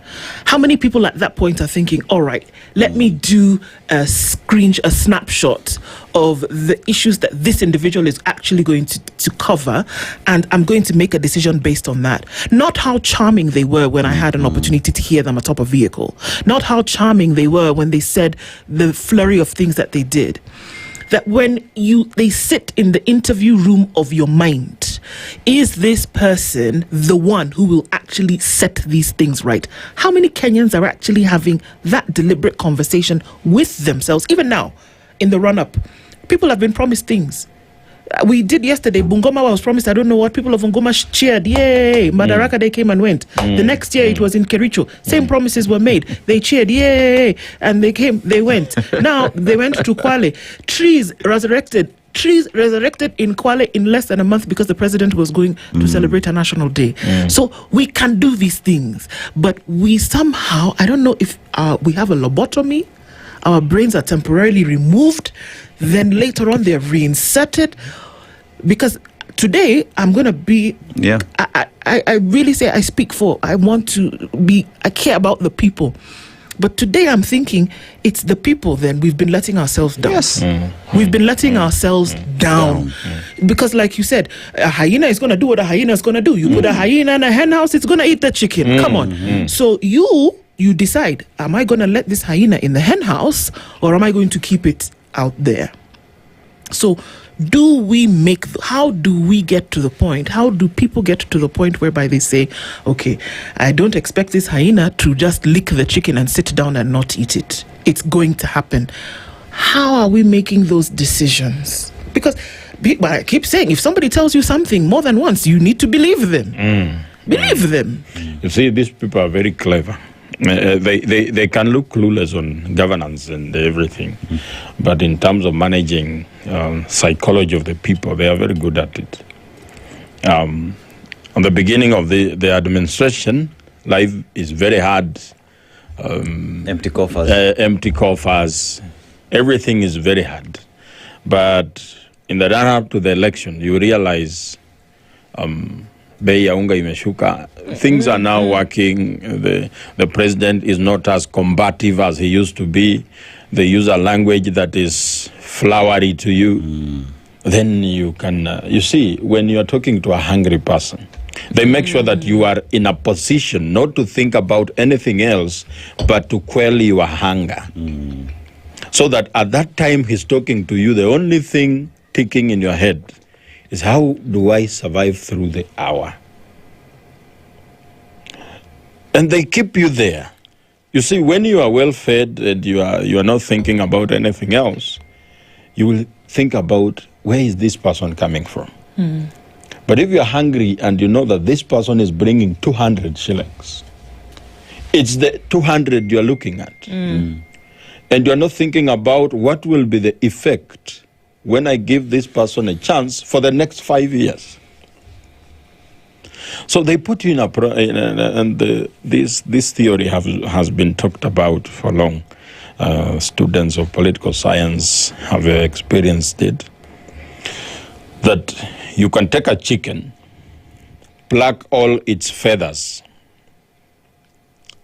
You can imagine the pain the chicken could be going through. But when you start throwing mahindi, grains, you see that chicken starts following you. It forgets the pain and follows the grains. That is how we've been treated in this country for a very long time. And I think we have been chickens being plucked, but we keep following the grains. Simi, that's a theory I think that was used in Russia. And as we... You see, we've put ourselves in a position where we are pawns. You know, everyone is taking advantage of people who do not interrogate the leaders that they have. We have not taken the leadership of the country into our own hands. Kenyans have allowed the legacy politicians to decide what it is they will do, and we will follow blindly without asking the critical questions. Yes. Because if you sit and just look in terms of service delivery and where that has been throughout all the governments, people will say Mwai Kibaki did well, ABCD, but after that it's silent, you know. But how is it that we as a people do not think about that? Why have we surrendered our power to the political class, and how do we cure that? Because if we do not elect people who have Kenyans in mind, service delivery in mind, making the lives of Kenyans better, but all they think about is how they will be rich. Because in this country, it is said, the easiest way out of poverty is to become a politician and a member of parliament. How do we switch that to say, anyone who's getting there is there to serve the people, and we determine that? We give manifestos as Kenyans that will determine our future. Is that a possibility? Kenyans should start thinking about what really is the role of government and what is our role as the people. When they start thinking about what is the role of government, they will start understanding what is their place in that role. Like, for example, when a government builds a stadium, we need to, before we even celebrate that the stadium has been built, what is it for? In countries that are developed, the way we are being told that we want to be the Singapore of tomorrow, who are the people building stadia in Singapore? Is it government or the private sector? Private sector. When you see a stadium in London, it belongs to a certain team. When you see a stadium in Kenya, it's being built by government. When you ask who are the people that will be in that stadium, what actions do we expect from it? Are we going to use it to nurture talents and create academies so that we can now develop the people? That answer doesn't really come out clearly. It's not there. It's not there. When a government says we are building maize, we are planting maize in Galana Kulalu, they take pictures of the maize as it's growing, but they never take pictures of the harvest. Which they were supposed to be harvesting this year, by the way. Yes. Yeah. After harvesting, where does the grains go? So someone is using public resources to plant on public land. But then again, those grains will find themselves in the market being sold to the public. And we celebrated when the pictures of food grown in Galana was being taken. So, how do we change this? I think we should think about the role of government. My own thinking, a government should just be a regulatory body, doing things that cannot be trusted in the hands of the private sector, like guarding our borders, ensuring quality, licensing. Before you handle a firearm, a government must check. It must not be a profit-making entity. But we have let it happen. And this coming election presents an opportunity for us to rethink and come up with a country that we will be proud to be in the next 50 years. Majority of the politicians that we have, they think about the next election. I do not think there is anyone who thinks about the next generation. And if we keep on thinking about the next election, that you can even jeopardize the security of the country just because you want to win an election. Right now, anyone can be given an ID in this country, provided you can vote. Yes. So if in 30 years, we start dealing with the repercussions of their actions today, the person who is perpetrating those actions will not be in power will not even be in government. They will have amassed enough money to live en masse. What about us who stay here? And Kenyans must think and know that whenever anything fails, it's us who loses. If public health does not work, who loses? The people. If education is not working, it's the people. If the leaders that we have chosen, their children don't go through our education system. No, they don't. So when you hear that students have been out of school for a whole semester, whose children are those? Kenyans. Do we have a member of parliament's child out of school for a semester? No. But you still clap for that person who is making these things happen? I mean, we need to think for ourselves. I imagine that over the last 9 months or so, the president and his entourage have been extremely busy going from place to place, and the handouts, which they call empowerment. Thank you. Those empowerment programs, unfortunately, have made the decision for people. Those empowerment programs and the handouts, whatever it was, 64 shillings, 200 shillings, 1,000 shillings, 10,000 shillings, or however much people got, that unfortunately those have already made the decision for folks at the ballot. And the people who hand out this money know this, that we can buy your allegiance with an amount of money. But it is not progressive. I saw someone from State House on a marketplace somewhere buying sukuma wiki and tomatoes for women.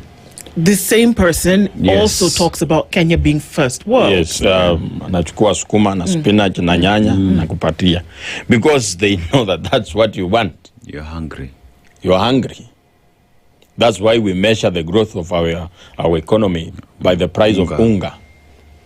Ukiuliza economy imekuwa mzuri, ukiuliza why, sema tulipunguza bei ya unga. Tulipunguza bei ya unga. So barabara ikiharibika, do we pour unga on the road? And so I constantly want to remind Kenyans that we have to think about ourselves. Is it necessary for us to give the alternatives of what it could look like? You know, for us to, and that's why, unfortunately, the suppression of voter education is real. The suppression of that knowledge and understanding. The person who said that knowledge is power knew what they were talking about. Because if the majority of citizens know that this is actually what you should be doing and this is how it ought to work, chances of them voting you back in then become slimmer with the times. So how do we teach ourselves to interrogate these things? How do we teach ourselves to make sure that we know that somebody can tell you, you know what, somebody's giving you 10,000 shillings at an empowerment program, but you know what, you don't actually, this is what, that money that is in your hand today should be in your hand every day. Not because somebody's handing it out to you, but because if somebody taxes you, that means that you have the money in your hand because your children will go to school.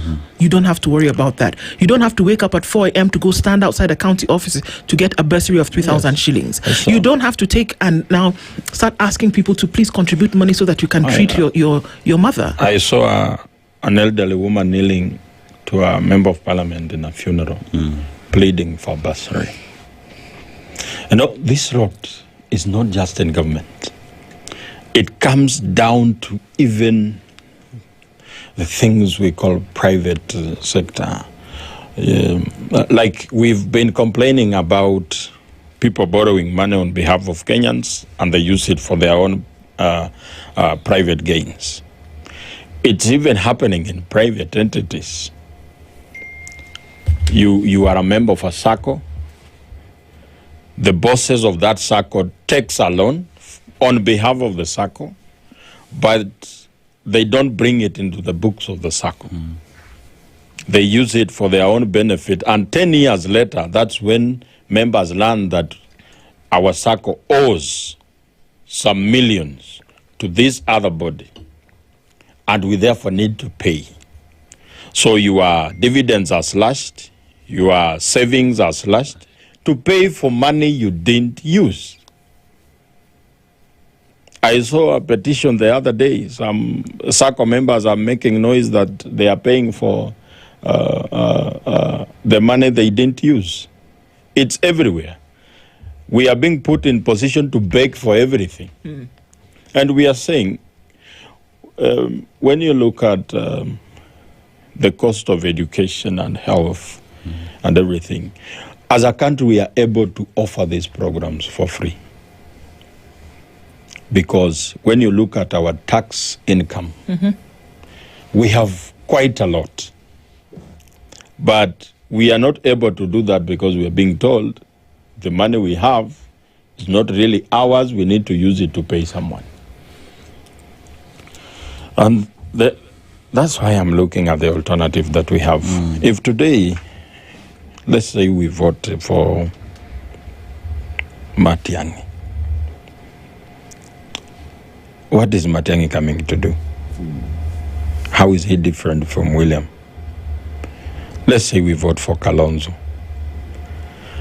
What is he coming to do that is very progressive and not just like William? What is really our problem? We need to understand that, because you can never solve any problem without knowing what the issue is. Yes. Because for now we could be thinking that Ruto is our problem. Ruto is not our problem. He's a beneficiary of the problem. We have a systemic problem that he's only enjoying. Even if we take Ruto out and put in someone else with that same system, we will be here in 2028 crying of the same things under different president. Therefore, we must be able to know what is it that is making these things possible. How comes that a CEO can loot money but still gets away with it? How comes that your land can be grabbed, and however effort you put in taking it back, you can't win? You know, Simi, you've talked about Kenyans not thinking of themselves, and I think that statement just destroyed my morning. You know why? Because you look at a point where the youth of this country, the majority who are there today, will be on the face of the earth longer than the elderly in the country. Yes. Which therefore behooves upon the young people who will be here longer to take charge of their own affairs for their own future and the generation that they will bring. It behooves upon the young people to be selfish and want the right things to be done. But even as we talk about what it is that we need to do, if we fixed the corruption that we see on a daily basis in this country, healthcare to work, education to work, how would Kenya look like? In a country where odious debt ceases to be a reality in the country, how would Kenya be? That issue of debt, if we deal with that, that's our biggest problem. Our biggest problem. Because how comes that we need to think about it? How comes that we are not paying lecturers? Why? Why is it that we are not paying lecturers? Whenever there is money goes to schools, it only goes to schools that don't exist. Hakuna siku wamewahi tuma pesa wrongly kaenda to an existing school. When we deal with the issue of odious debt, and in a whole Uhuru's regime, the money approved by Parliament to be borrowed was only 2 trillion. So when we talk about sovereign debt, in 10 years of Uhuru's regime, Kenyans only borrowed 2 trillion. But in a real sense, he borrowed 8. So when we deal with this issue of odious debt, we can provide education free. Internally, we have borrowed 6 trillion, which means the government is borrowing from these banks, from the pension funds. If that ceases to happen, and government is not borrowing from these banks, the banks will have no option but to come to you and say, when you come out of church on Sunday, there is a tent of all these banks. So it's you to walk around and check which one has the best favorable interest. You will see banks pitching tents in marketplaces, telling you to take loan. Right now they cannot. Why? They have a very big customer called government. So when the government borrows very much in the local market, it takes away the credit from the people. You saw the other day, my party leader said, among the top 10 companies that made profit the last financial year, 8 are banks. And one is a brewery, and the other one is Safaricom. So ni Pombe, Safaricom, na banks. So we need to, Kenyans need to understand, how do banks make profit? By loaning their money. We are talking about more than 600 billion non-performing loans, which means Kenyans are not in position to pay for the loans they took. They are not even taking loans, but still banks are making profit.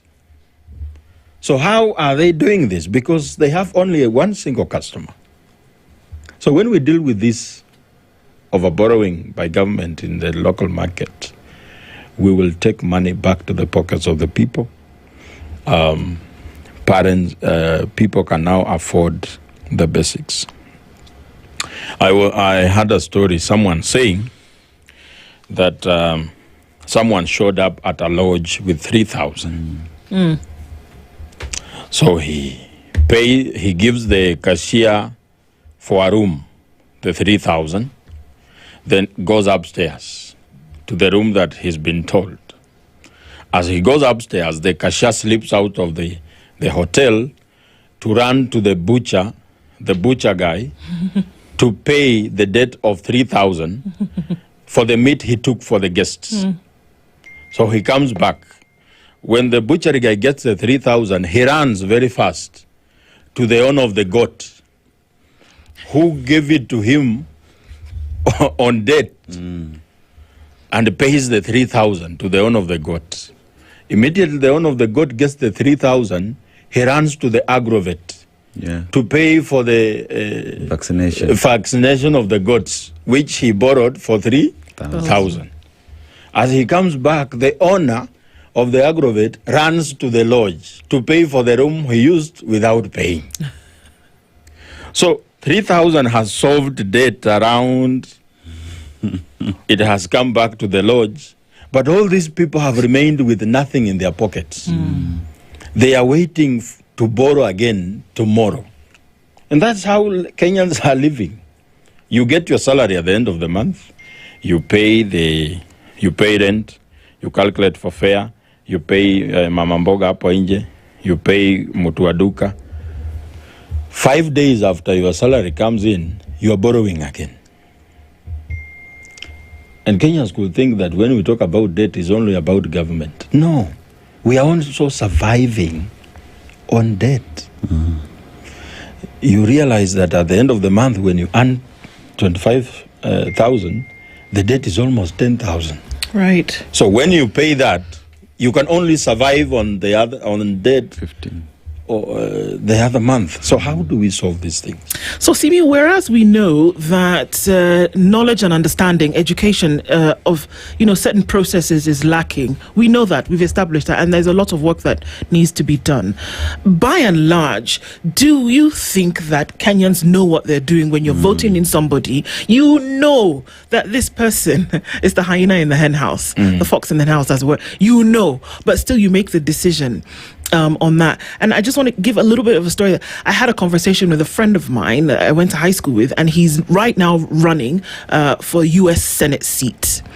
And I asked him, I said, well, it's just you. He said, that idea that he needed to know somebody who would prop him up, it doesn't feature anywhere. What it is that there are people who go into government to solve issues in the communities where they come from, because the people will hold you accountable. They will hold you accountable. Stephen Huey, we had this issue in our community. You told us that you would go to government to fix it.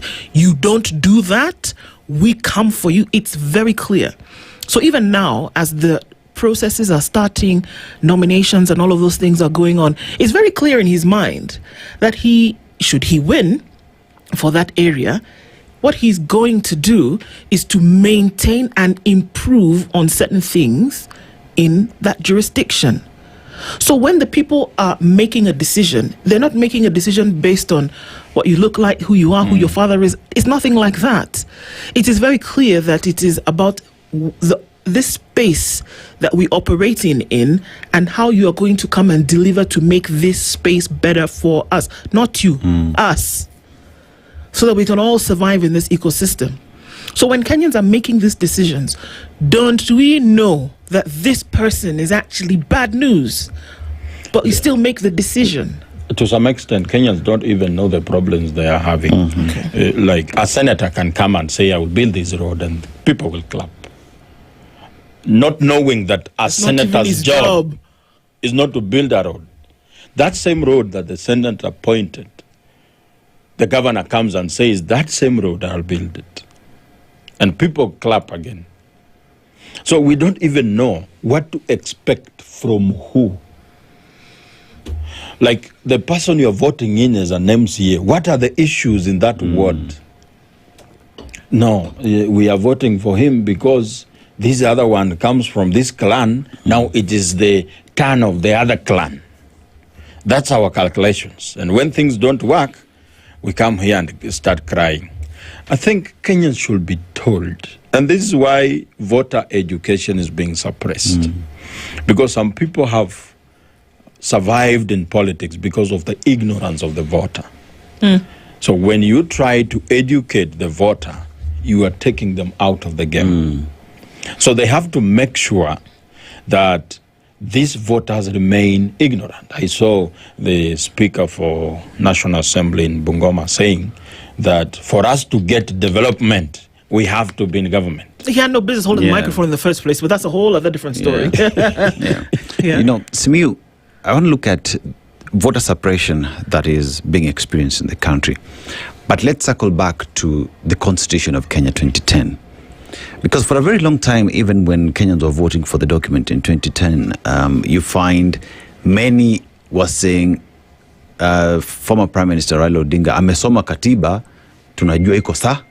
Iko sawa. So and so alisoma katiba, tunajua iko sawa. But personally, sijasoma katiba. I do not understand what that katiba says about me.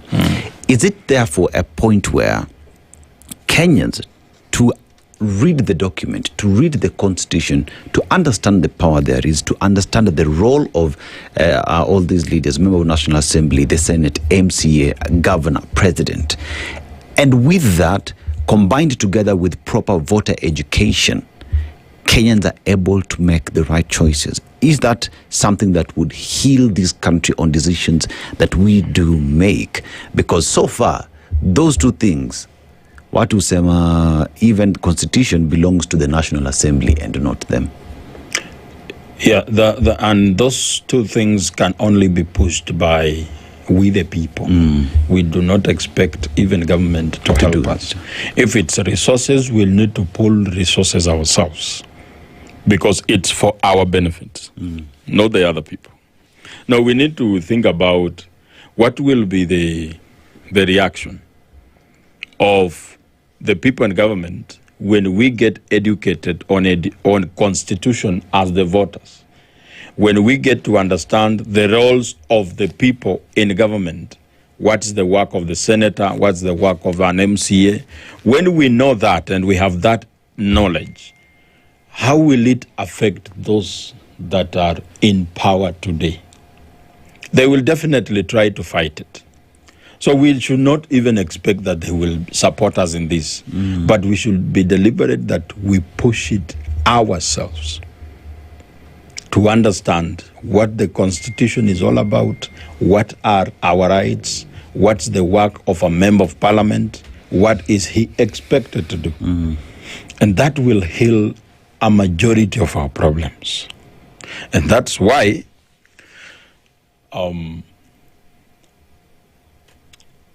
we need, first of all, to safeguard the democratic gains that we have, because there is some deliberate effort to claw back on these gains. That's why you see things like cyber crimes bill coming up. So we need to safeguard what we already have for us to move forward and get other things. Because as we move forward, what are we fighting for as the people? What is our goal? We feel like in terms of fighting for political spaces, we've achieved a lot. Who feels? We the people. You said we. Okay. We the people. Kenyans feel that a lot of in terms of democracy and all that, despite the fact that there are some people trying to fight us back, where we are, we can't go back. So they are fighting a losing battle. As we move into the future, what do we want to achieve? And from the party that I come from, Safina Party, we are pushing for economic liberty, which is the ultimate way of freedom.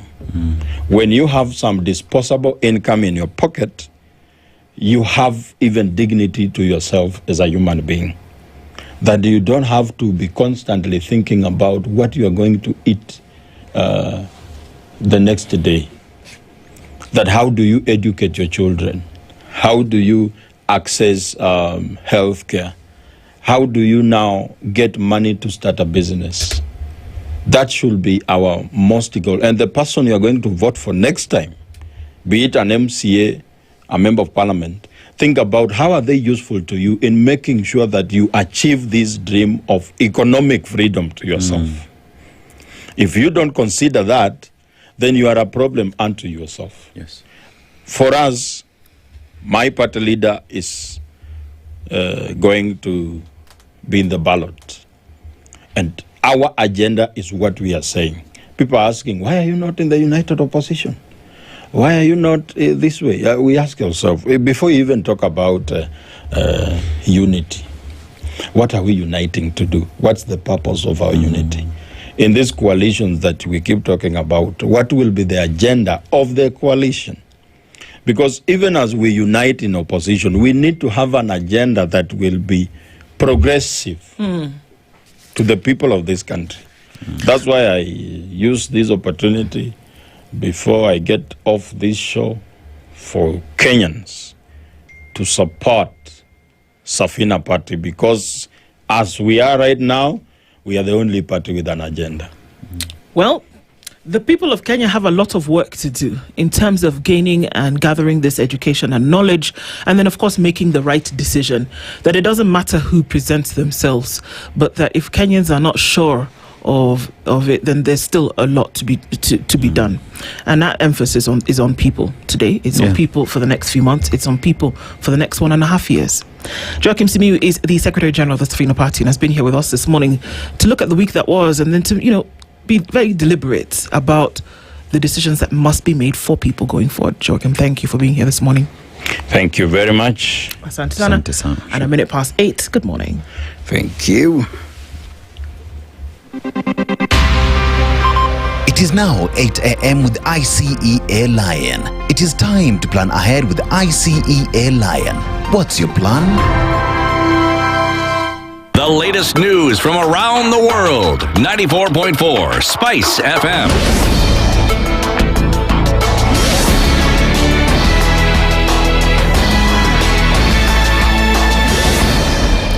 Good morning. This is the Newswire. I'm Edwin Lisamira.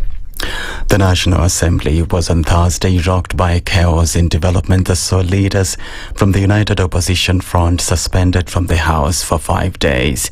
Deputy Speaker Gladys Sholay suspended Deputy Minority Leader Robert Mbui and Embakasi South MP Julius Mawathe over what they termed as the illegal and skewed passage of the Government Enterprises Bill 2025. Trouble began after the MPs stood on points of order during consideration of the bill at the third reading stage, seeking to raise the fact that the House had no quorum to vote on the bill. I have called you out. It gives the Speaker a right to call you out and immediately ask for you to remove from the precincts of Parliament, which I am therefore asking the Sergeant at Arms to remove you from the presence of Parliament for 5 days.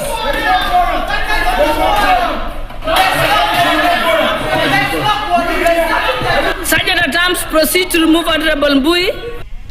The contentious Government Enterprises Bill 2025 seeks to turn state farms into private enterprises. It provides for the establishment, control, governance, performance and ownership of government-owned enterprises. As the IBC prepares for upcoming by-elections, the National Police Service has assured Kenyans of its neutrality, saying security measures are in place to ensure a peaceful and credible voting process. In a statement, NPS spokesperson Mushiri Nyaga said the service, in collaboration with the IBC, has developed a robust and multifaceted security plan to safeguard the public. Nyaga said the service was committed to providing adequate security before, during and after the by-elections across 24 electoral areas. A section of junior secondary school teachers in Kisumu County are demanding official permanent employment letters from the Teachers Service Commission. They took to the streets in protest on Thursday and threatened not to renew their current contracts. The 384 interns who are here and part of the 20,000 nationally are feeling the same problems others are feeling nationally. We are not going to talk about the issue of renewing this contract. Comrades, power! Are we renewing contracts or not? No! Are we renewing contracts or not? No! We are prepared to down tools and we are also prepared to let you teach this particular science subject on farm science interns now and confirm them right away to avoid problems in January. Comrades, power! Kisumu County Cooper Executive Secretary Zablon Awange, who joined the teachers on the streets, urged the government to prioritize their welfare. Not even a single day will be added to the 1 year they were contracted. They want to be sure that they can access medical care. They want to be unionized. They want to get married and be married. They want to do all that pertains to being permanent and pensionable for the stability of CBE and stability of the JSS sector. That is the voice of moguls. That is the voice of the maestro. That is the voice of the science interns who are here saying that enough is what? Enough! The Central Organization of Trade Unions has criticized Kenyan rights defenders who cross borders to agitate against governments in neighboring countries, saying they risk the reputation of Kenyans working there and reduce their job prospects. In a statement, COTU Secretary General Francis Atwoli claimed that his office has in the last 6 months received numerous distressed calls from Kenyans working abroad, with many concerned about the growing trend. According to Atwoli, Kenyans working in Tanzania are facing discrimination, including termination or no renewal of their work permits following incidents of cross-border activism. He also called on all Kenyans working abroad to formally register with Kenya's diplomatic missions, warning that failure to do so exposes them to severe risks, including exploitation. Bangladesh's former Prime Minister Sheikh Hasina has denied committing crimes against humanity during a deadly crackdown on last year's uprising that ousted her. It comes days before the special tribunal trying her is due to deliver a verdict. Hasina is accused of being the main architect behind hundreds of killings during the mass protests against her autocratic rule, an allegation she denies. In her first interview with the BBC since she fled the country in August 2024, she said her trial in absentia was a farce orchestrated by a kangaroo court controlled by political opponents. Prosecutors are seeking the death penalty for Hasina if she's found guilty on Monday. That's the Newswire. I'm Edwin Lisamira.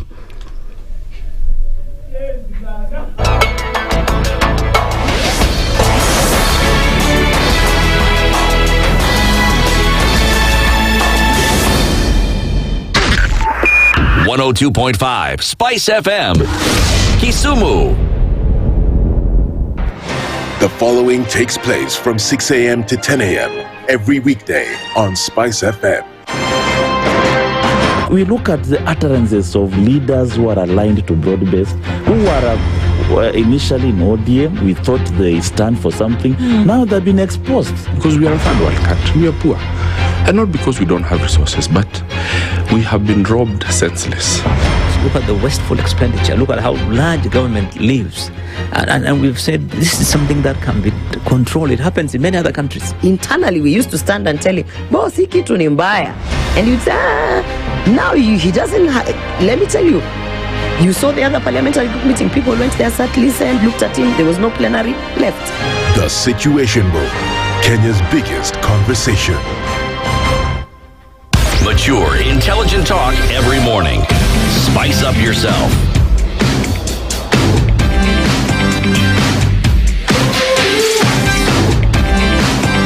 Mornings done right. 94.4 Spice FM, Nairobi. 8 minutes after 8 o'clock this morning, and we continue on the Situation Room this Friday, and we will be looking into, of course, the politics of the day and also the politics of the region as we continue our conversations this hour. But even before we do that, Dennis, yes, we're still on that plan, man. Yes. Now imagine over the weekend, Kesho, Saturday. Yes. We're going to be having a time with your friends, your girls, you're just having a good time, you're having a barbecue, you're having that amazing plate of fufu. And while doing that, you just think about what's my plan after this, about investment, insurance, what legacy am I leaving behind?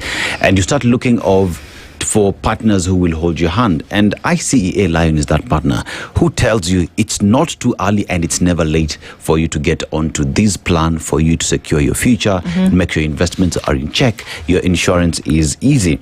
And with these, they will give you a plan and boost your confidence that your future is sorted. ICEA Lion is helping you secure your today and build your tomorrow, because they're asking you a question. What's your plan? Indeed. And of course, the questions that you can answer with in terms of what your plan is. I'll tell you what our plan is for this hour. It's to have a conversation with Professor George Wajakoya, who is the Roots Party leader as well as 2027 presidential candidate. He's here this morning. Professor, good morning. Morning to you. How are you doing? I'm doing fine, and yourselves? Salama sana. Kabisa. Welcome. We're going to get into it this morning. Just before we do that, we know that you've been, in the skies landing. You've been in the northern part of this world. You've been in the US. You've been through Mexico, all over the place. You'll give us some insights about that. But Dennis here has been to Sierra Leone. Yes. A country of around 8.6 million people. You talk about a country that borders Guinea, Liberia, and the Atlantic Ocean. And when you talk about resources, the country is rich in diamonds, rich in gold, is rich in fish, titanium, all these in this country. And you look at the history, especially when it comes to the resources they have, especially in the mining sector, and the blood diamonds of Sierra Leone comes to mind, what that did to the people and how many died as extraction was happening in the country. But now we talk about the reforms that the country have put in place to ensure that the entire sector is for the benefit of the locals. Good thing, one would say. But as well, we also have proverbs that we went to mind there. When a crocodile smiles, it's not for kindness.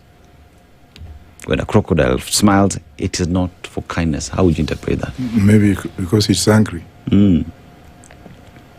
Hungry. Hungry. Okay. Angry stroke hungry. You talk of Sierra Leone.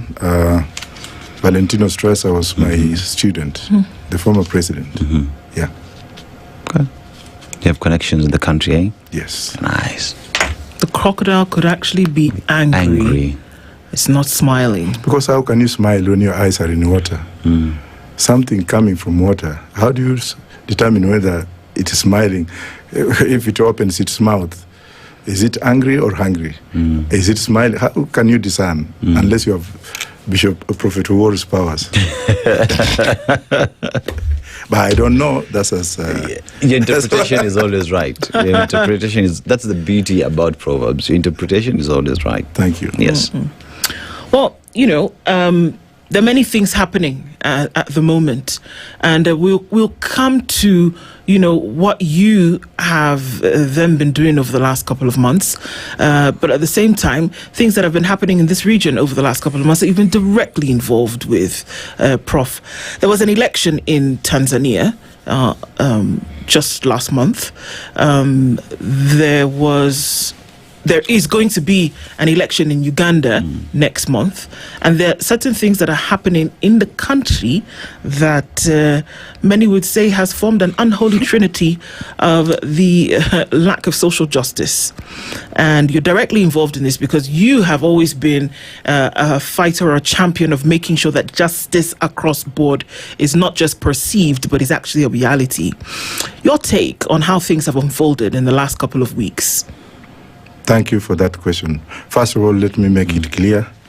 Tindu Lis, who was my classmate in Warwick University at master's level, which informs you why I've been very much involved in Tanzania and why I've been involved from the time of Magufuli, when I represented the former member of parliament for Arusha Mjini, God bless Lema, how I crossed into Tanzania and smuggled in. Is the word smuggling the right one? Let's go with it. It's already out there. Yeah, I crossed, and I had to bring about one member of parliament and then 5 diwanis or MCS, worked on their case, and then they went to Canada. I mean, Canadian government took them to Canada for asylum. But if you tell me about the unfolding realities in East Africa, you used the word election in Tanzania and the pending election in Uganda. There are no elections. Yeah, I don't know how to define the word election. There's no human suffrage in the term or the wording of elections. Elections, electing who? These people have become dictators, both Museveni and Suluhu, and I have no respect for them. Because of the inhuman and degrading treatment they are treating the people of their nations.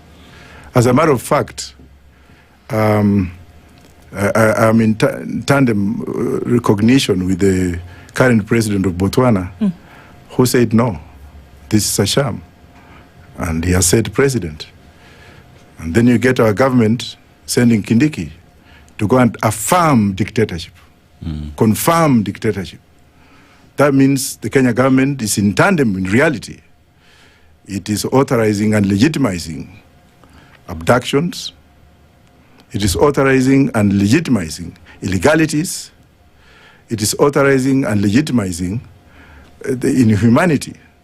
Because a person like Kindiki is a professor of law. He should be disbarred for legitimizing illegalities. That's my stand. And yet, when you talk about the region as is, Kenya has been silent. Look at Kenyans who've been killed in Tanzania. Look at Kenyans who've been abducted in Tanzania and tortured. Boniface Mwangi coming to mind on that. And Kenya, look at the position that Kenya took.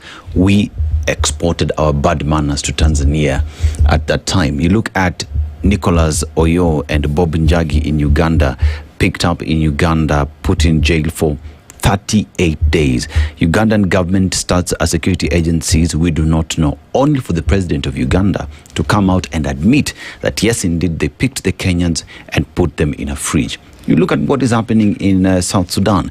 Kenya being at the center of it all, RSF meeting the leader, meeting the president in Nairobi, signing alternative governments in Nairobi. What does this speak of Kenya and its diplomatic position? There's no diplomacy in Kenya because Kenya is set precedent of abductions. Kenya has set the trend. We've had abductions here. People have disappeared. People have been killed. So if Suluhu is doing that, she's just legitimizing what is happening in Kenya. So we cannot come here and kiss and tell and say, oh, sijui anafanya nini. We are the ones who are the problem. We are the ones who have set the precedent. And then we come out and we say that we are now going to compensate those who have been abducted and killed. Playing about with people's conscience is unforgiven. You can't forget it. Nobody can forgive you. So we cannot now come and say, oh, Tanzania is doing this, Uganda is doing this, yet we are the legitimate oppressors. Kenyan government is a legitimate oppressor. They have oppressed their own subjects. And as a lawyer and as a Kenyan, I'm so pained to speak in the following way. They have set the standards. When we were being shot at during Maandamano, you could hear walkie-talkies. Somebody saying, finish the target. Someone giving a command, maliza your target, umemaliza mapana. So what are we pretending for? Then we call ourselves a democratic nation.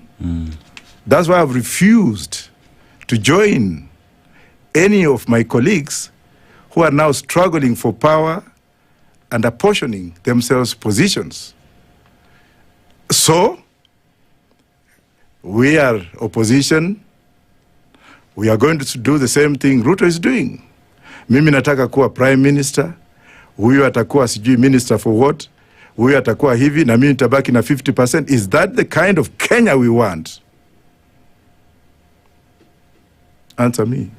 Well, I think that is the question. And along those lines, Prof, is that there has been the sentiment that should Kenya be involved in the happenings of other countries, a senator has been quite vocal about, well, don't go and put your nose essentially in what is happening in other countries and then reserve the right to complain later about what may happen to you. Does Kenya have a responsibility or business to be involved in the happenings in neighboring countries? I teach international law. I teach public international law, and I also teach private international law. And I teach these subjects up to the research level. The so-called instruments of international law are very clear. We have articles that speak on sovereignty.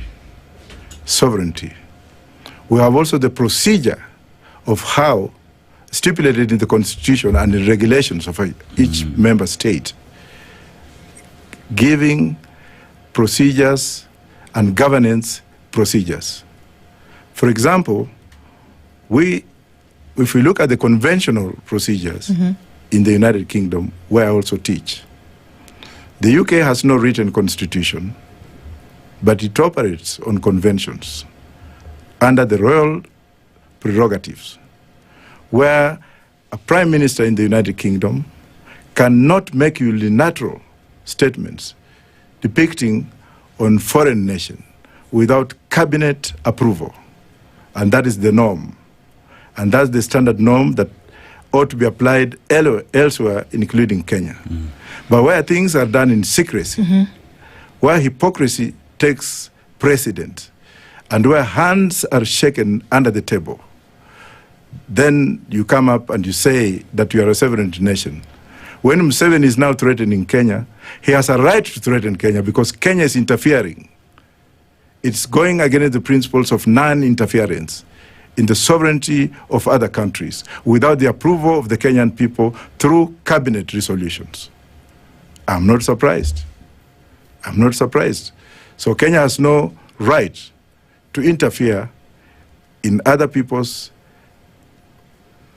in other nations, in other territories without justification. But however, if you look at Article 39 of the United Nations Charter, and read it in tandem with Article 41 or Resolution 41, those two embed the way and procedure on which a nation can act outside its sovereignty when there is a threat, self-determination threatened, then they can apply self-defense to preempt what is coming. We have not reached there yet. We are starting declaring war with other countries by interfering in their nations, by siding with people with different functions in those nations to cause mayhem. We should not be doing that now. So activists have called for, protests, activists have called for demonstrations against what they have described as authoritarian governance, almost dictatorship. Is that a meddling in other countries' affairs, or is that for asking for social justice? How would you see that call? If it is that somebody somewhere is looking at his neighbor on the neighboring principle, and he sees that the neighbor is being treated in a manner which is likely to cause aggression either to that particular neighbor or myself, then you can apply the principles of humanity to reach out to your neighbor and assist that neighbor and restore moral responsibility. And therefore, if, for example, the youth of the Genesis see other Genesis from other countries going through unilateral kind of aggression by those those particular states, they have a right to cross over and restore. Because the world we live in under the United Nations Charter is pegged on peacefulness, peace. The UN Charter on Human Rights talks about peace. It does not define the barriers or the borders of peace. And therefore, any human being who sees atrocities happening in another country has a right to reach out. We can look at the ANC during the apartheid era, when Mandela was actually leading the Supremos, when Mwalimu Julius Nyeri came out and he said, you know what, let us see what we can do for our brothers and sisters in South Africa. And he was joined by Kenneth Kaunda of Zambia and Fidel Castro to bring humanity in that region, of which some of us, when we were in exile, we have also extended that to fight for those countries that were undergoing such kind of surgical behavior. And Kenya is no exception. So therefore, Prof, as we have this discussion today, it is a question of Kenya belongs to the East Africa community. And through the East Africa community, it is in place so that the citizens of all these countries can work together, do business together, live together, intermarry, and become, we're basically one people, though with sovereign borders. But even while at it, there is a feeling that if you look at statements that were made from Tanzania, majirani zetu wamekabidhiwa kwao, wameleta tabia zao huku nyumbani. That was in Tanzania. You go to Uganda and statement by President Nyamweya Museveni. And in all these, the Foreign Affairs Ministry is quiet. Why? Do we have a foreign ministry that is thinking about its citizens who are living outside the country and have a stand? Do we have a stand as a country with regard to diplomacy and Foreign Affairs Ministry? Is the Foreign Affairs Minister an expert on diplomacy? Can you compare Mudavadi with Kalonzo? You cannot. So issues of diplomacy, we cannot even talk about them. There's no expertise in that ministry. Somebody was picked and put there and pegged with the powers of a foreign minister. What can Mudavadi negotiate as far as foreign relations are concerned? What about if they had failed to take care of our own children, our own Kenyans who are working in the diaspora? Kenyans are being tortured in Saudi Arabia under flimsy contracts, private contracts which the government ought to have interfered, which the government ought to have come in to engage the government of Saudi to tell the people of Saudi that, look, Kenyans are coming to work in your country, but let us be in charge of the contracts so that you can see the human side of those contracts. Kenyans are treated like animals when they work in Middle East countries, and Kenyans die, and nobody's willing to. If a Brit died today in this country, if an American died today in this country, all that needs to be done is to inform the U.S. Embassy that a Kenyan has died, and they will come and put a flag, put the body in the flag and repatriate it to their country. Now, if you get Mudavadi, who cannot even account for the Kenyans who have been killed in Tanzania, because some, I don't know, I don't want to use an F word, because it's too much. I mean, I'm pained about that woman across the border. You are a mama, I respect you, but for Samia Suluhu, I'll call her a woman because she has no morals. She has no moral turpitude. She is somebody who sits with a face value, and she can see her own children and grandchildren being murdered, and then she crosses her finger to Kenya and say, "Nyinyi na tabia zenu hizo." She ought to be removed today. Kenyan foreign policy is sick and dead because we don't see anything. I was in the diaspora the other day speaking to Kenyans in Minnesota, and I also met a Kenyan representative lady who has been elected there. The way we spoke and the way they cried for their country, they bring in millions of shillings every day. And the Minister of Foreign Affairs cannot sit down and say, okay, this money is coming from the diaspora, is caged for ABCD. Let's give them tax exemptions, tax rebates. They're telling Kenyans you can stay there, sisi tuko hapa. I love foreign policy. There have been no government condemnation of what has happened in Tanzania, except for affirming by sending Kindiki. There have been no condemnation in Tanzania by any political leader. Any political leader, and any of my colleagues who are saying that they are fighting for one, what is it called? Opposition. They are busy apportioning themselves jobs. I want this one to be a prime minister, huyu atakuwa vice president, huyu atakuwa speaker this, na mimi nitachukua 50%. Is that the kind of country we need today? Instead of looking at issues in this country. Well, what do we need? Because that's exactly what's happened, isn't it? Because we can look outside and talk about how Kenya's foreign policy is displaying itself in the region, but then foreign policy is often birthed from an initial policy of how you will operate in country, right? How you operate in country then dictates how you will operate outside of the country, whether it's with neighbors or whether it's people from different hemispheres. So in the country at the moment, what are we seeing? This exact thing that you said, Prof, is that those who would be the ones who would replace the current government, whenever that will be, don't seem to be concerned about these very things, which are the fundamentals of Kenyan society, but are more concerned about who will take what position to do what.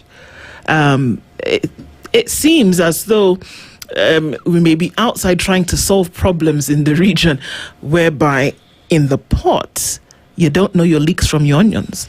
Yeah, look, what is the difference between we in opposition and Ruto? What is actually the difference? Probably Ruto is better than these people. If you have to compare the two, maybe better than me if you have to compare the two. Because what are we standing for as the opposition leaders in this country? Unaona kila siku wengine wanasema, oh, and if you don't see them standing on the vehicle condemning, singing Ruto every day, you see them sitting in boardrooms. Yet Kenyans are suffering, Kenyans are dying, Kenyans are being kidnapped in foreign countries, and yet none of them can come out to say, this is wrong, this is what we want to do for you. Saizi nasikia to, they are geared for 2027. We are geared for 2027. Mimi nataka kuwa president. Huyu atakuwa huyu. Kenyans look at that and look at it. Are you replacing a reptile with a hyena? Probably that's what you are trying to do. And nobody wants to speak about this. But then you know what? You, the media, when you come out, you'll be like doing your own, you're paid to do some kind of statistics or to mepiki, but you're not looking at real issues. You are not identifying what's really bedeviling this country. What are we going to do? Sharing and saying 50% will be mine. Mulima ni wangu. And the young Gen Z who has been born who doesn't know about Mulima, what is he going to do? Sisi watu wa Western, lazima to group together. Tuende kwa table. My brother Natembe is hard saying that. Then what's the future of this country? So then nobody who's offering themselves up for leadership, including you, Prof, then would be in a position to say, I am the better option today, based on what you're saying. We are not talking of who is better than who. We are talking of people sitting together. And I'm yet to see any of my brothers, including Eugene, coming to sit with me saying, Professor, DAP policies are these ones. Let us get ourselves to discuss what's good so that we can put them together and put leadership aside so that we can come up with a blueprint and then ask Kenyans, or engage Kenyans on the blueprint we have so that Kenyans can decide. We are not telling Kenyans, and I'm a policy expert. I just got my second doctorate the other day from the US in public law and policy. So I know what I'm talking about. Instead of us talking, you bring what I have and I bring what I have. Let us see whether this is favorable to our nation. Let us engage our nation with these issues. You are coming in to say, Kasongo ende nyumbani. But what are you replacing Kasongo with? Prof, we look at where we find ourselves today, leaders that we have in office today, the problems that do bedevil us. We've seen how everyone is now grouping themselves, wanting to get to power in 2027. The solution, therefore, is for Kenyans to interrogate who they put into these offices. The solution is for Kenyan, by the time they're going to put these votes, they have asked the difficult questions. But question is, Prof, even as Kenyans complain, do they know what they want? The Genesis know what we want. Because they have demonstrated, they have come up and they have said, these old folks who gave birth to us do not know what we want today. And this is the way forward. And then instead, PBI, you kill a whole generation with one document on the table. Sasa sisi ndio vijana jensi wakae kando, sisi tuko hapa tufanye nini? I'm willing to give up. I'm willing to give up if these people come up and say, this is what you want. But you know what? You get some old men, some of them like myself, who are fossils. Let me use the words of Sifuna. Fossil, the kind of characters coming in to sit on the graves of Kenyans, coming in to think they are better than. And you'll find out that this person has been a member of parliament, he has been a senator, he has been a governor, he has been a minister, and he wants to continue that legacy by bringing in his spouses, his concubines, and his children. Yet the Gen Z generation is forgotten. And that's why I like Uhuru Kenyatta when he actually said that this issue is a melting pot and it's going to melt, yes, indeed. And they did not put policies together. We want policies that gear towards unemployment. We want policies that gear towards putting food on the table, particularly food production. We want policies that look at industrialization. We want policies that will look into situations and see what is it that we need to do. Where have we failed? And do we have countries that have actually succeeded, like Singapore? Where was Singapore in 1963, 1966? And where was Kenya at that particular time? What went wrong? What about corruption? Nobody's speaking about corruption. I wouldn't give you a cent if it's not justified. I take a loan to service that loan, and then outside there you get somebody who's coming up with money, measuring money on the scales. Where has this fool gotten this money from? If he has not stolen it. Alafu anapigiwa makofi. Kenyans, I have to blame you. Unapigia mwizi makofi atamelete. Sasa he becomes a darling. Wake up and look for people who can revive this country. Look at religious leaders today. Are they not the ones who brought us these problems? How so? One of them here abused me to be a bank smoker. This is Muheria. Muheria is the one who made a proclamation in Meru, in Njeri, that this man is a bank smoker. Have I ever even smoked? I was using this to bring to let Kenyans know what we are going to engage them. They took me to court because they said we cannot have a bank smoker. They misunderstood me as a caricature. Here they are again now fighting and saying, oh, this is wrong. Yet they are the ones who are accepting money in the church. And if you find a church that accepts corrupt money, that's not a church, that's a business. So they should shut up. Should they not call it out if they see it? Because the human mind allows you to have differing opinions in the same mind at different times. What does the Bible speak about morality? What does it say? What are the 10 commandments speak? Don't they speak that thou shalt not steal? What about the Quran speak about stealing? What is the punishment? Is it not cutting off your arm? Yes. But when you come to Kenya, I give you money and you don't ask me where it has come from, and you are a church, then you're going to build that church with the stolen money, then you are going to heal souls from stolen environment. We don't want to see this kind of... It is this hypocrisy that you are trying to come out with. But people don't want to listen to people like us. Utakuta wengine wanasema huyo ni wazimu, wachaneni na huyo. But I will still remain a madman, and I'm happy to be a madman if things don't change. Let's speak about our country. What are the things that you see right now that need to change? I mean, I think we all have a shopping list of things that need to actually start to be progressive. Everybody, and I think we're almost getting tired of it, that everybody gives example of Singapore without telling the truth of what Singapore really did to make sure that they went towards economic development. They sacrificed. They got rid of people who were guilty of stealing the country's money. They punished people.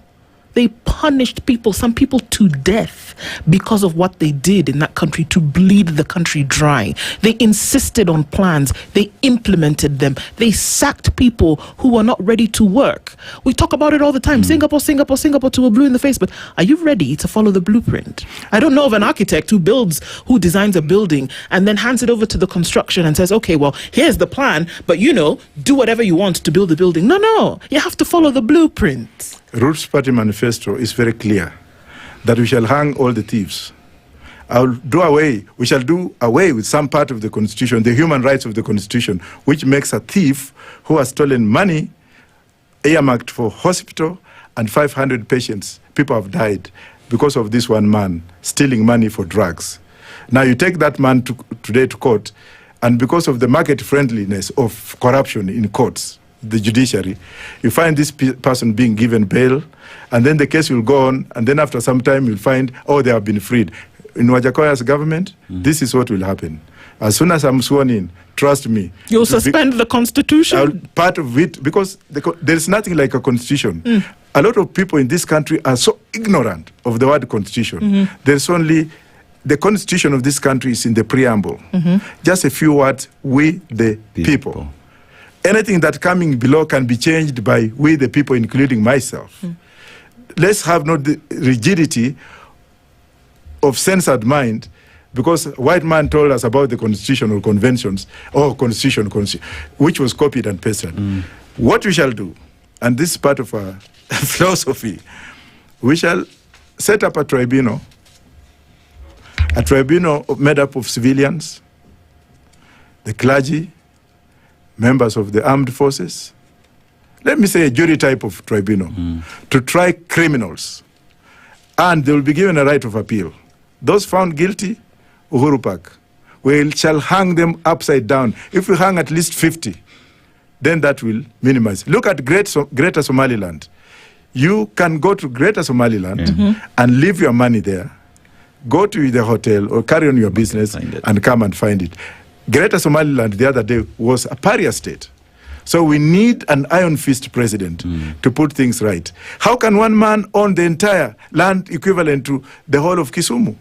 Look at some of these leaders who are acquiring land every day, and people are squattering in their own land. Look at Taita Taveta. The people of Taita Taveta are squatters in their own land. The Maasai community, that's community land. I'm putting them on notice. I'm putting them on notice that Wajakoya's government will hang them. And I'm not joking. Professor, we look at the problem that we have as a country, and I want to look at a situation where Kenyans finally take charge. But what do I mean with that? So political parties have always come up with their manifesto, including you have your manifesto.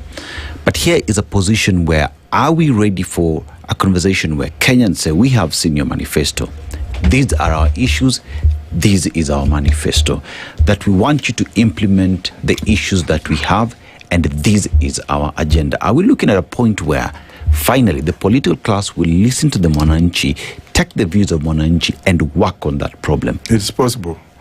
I've lived in the UK for over 20 years. I've lived in the US. I've practiced in both countries, and I've seen the conventions and the constitution of the US, of course, with the state government constitution. You know, if you have a people's driven manifesto, a manifesto that has been that emanates from the people themselves. For example, in the UK, if you want to implement anything, you have town hall meetings where people can sit down in town halls and discuss what they want to be done by the local assembly.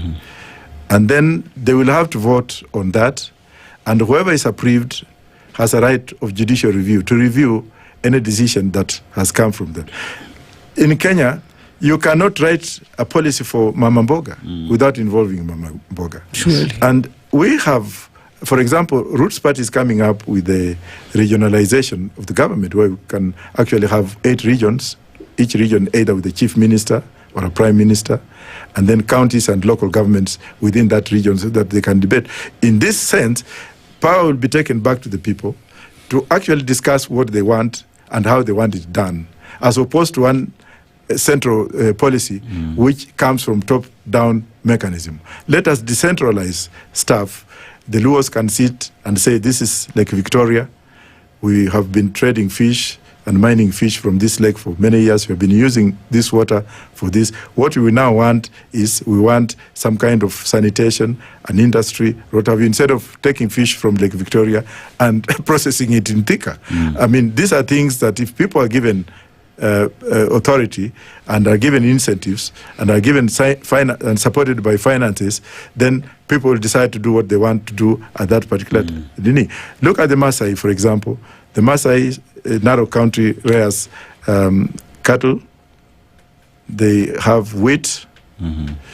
Tourism is a water catchment area and it's human resource area.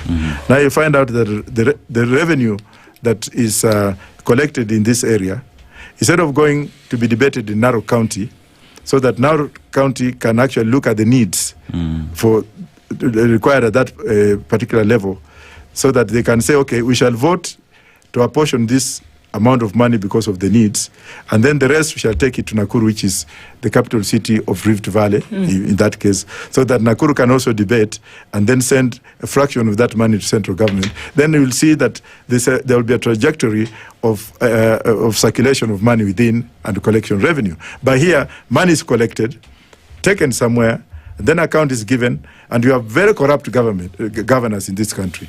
90% of governors in Kenya ought to be executed, because the situation is so bad that the money either is delayed, or even if it comes in, contractors are not paid, employees of the counties are not paid, and nobody can ask. And the Senate, instead of doing its work of oversight, they're busy running to counties, like what happened in Busia the other day, when they were really putting down and talking down upon the governor of Busia. And then at night, they are seen dancing together and drinking and whining. You seem to think that, well, you seem to, be liking this idea that the only answer to a lot of the rot that is existent in the country currently is death by its perpetrators. Death by? The perpetrators of this rot. You seem to think that the only answer is not having prosecution, is death. I talked of prosecution. Yeah. I talked of a tribunal and the rule of law. Should they be found guilty? Yes. They have a right to appeal, but we shall have special tribunals anchored in law. Yeah, it's not just picking somebody and killing him. Right. No. Jury kind of tribunal that will listen to their Still will follow the law. Yes. Still will follow the law. All right. I asked you what you think the issues are that are currently in the country. According to you, what do you think the ones are that need attention at the moment, that somebody would need to deliver this country from? Complete overhaul of the whole system. Because we are tired of people going into election mood after every election. And then we are also tired of the opposition ganging up instead of talking to Kenyans and asking Kenyans what they want. So we need a complete overhaul of electoral system. We need also to reform the electoral system. Like now, right now, we are in an era of voter registration. I have a different opinion. Voter registration should be done at a time when somebody wants to acquire an ID, so that we don't actually come in this issue of entrepreneur and what have you. And we need just to overhaul what we can. We need to talk to each other, and we need implementation. We don't have an implementer. We have every resources we have in the country, but we don't have a mechanism of implementation, because everyone now, including from the president top down, they're all corrupt. So there's not a problem with lack of resources like we're told all the time? No, we have everything. Kenya has got 8 climates. You can move from one to the other within 14, 15 minutes. We have land. Land has everything. We have waters with the fish. We have human resource. We have schools. All we need is a thorough cleanup of the system. So, Prof, when you talk about elections in the country, the body that comes in for IEBC, the election system that you say also need an overhaul. But even as we talk about IEBC, as we speak right now, there is the voter registration exercise that is ongoing. The numbers that you've received is a little bit over 90,000 Kenyans. It was 2.8 million, but they had to steal everything to make it. Yes. So the official numbers we've gotten is 90,000. But they're targeting to get 6.3 million. You say the numbers are 2-point-something million. Oh, I thought you were asking me what I got before. No. Sorry. Say the registration that is ongoing at the moment. So when we talk about the ongoing exercise by IEBC, one would say there is no information. Kenyans do not know, first of all, where they're supposed to go register, and the entire practice, the distance involved is far. Do you, where you sit as Wajakwa, because you'll be going to elections, the IEBC will be there. Do you trust IEBC to deliver? And what's your comment on the ongoing voter registration exercise being undertaken by IEBC? It's a sham, because if you look at let me give an example of registration in the diaspora in the last election. In America, they only registered 100. And how many Kenyans are in the US? That's number one. The issue was fear. If we register, Luos could be more than Kikuyus, or Kikuyus could be more. So if we register more of this, that was number one. Number two, can they avail data of registration today and tell us the mechanisms that they are using?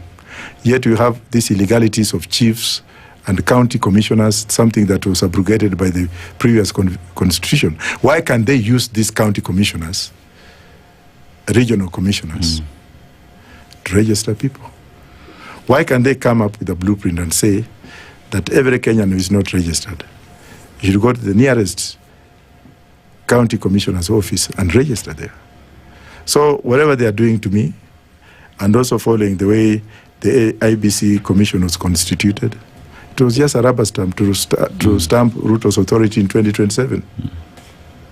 So if there's no trust of the body that is going to be essentially that is already entrusted constitutionally to then carry out voter registration, voter education, and then oversee elections, if there's no trust there already with a new, and that's why I guess you have a new IEBC with every election.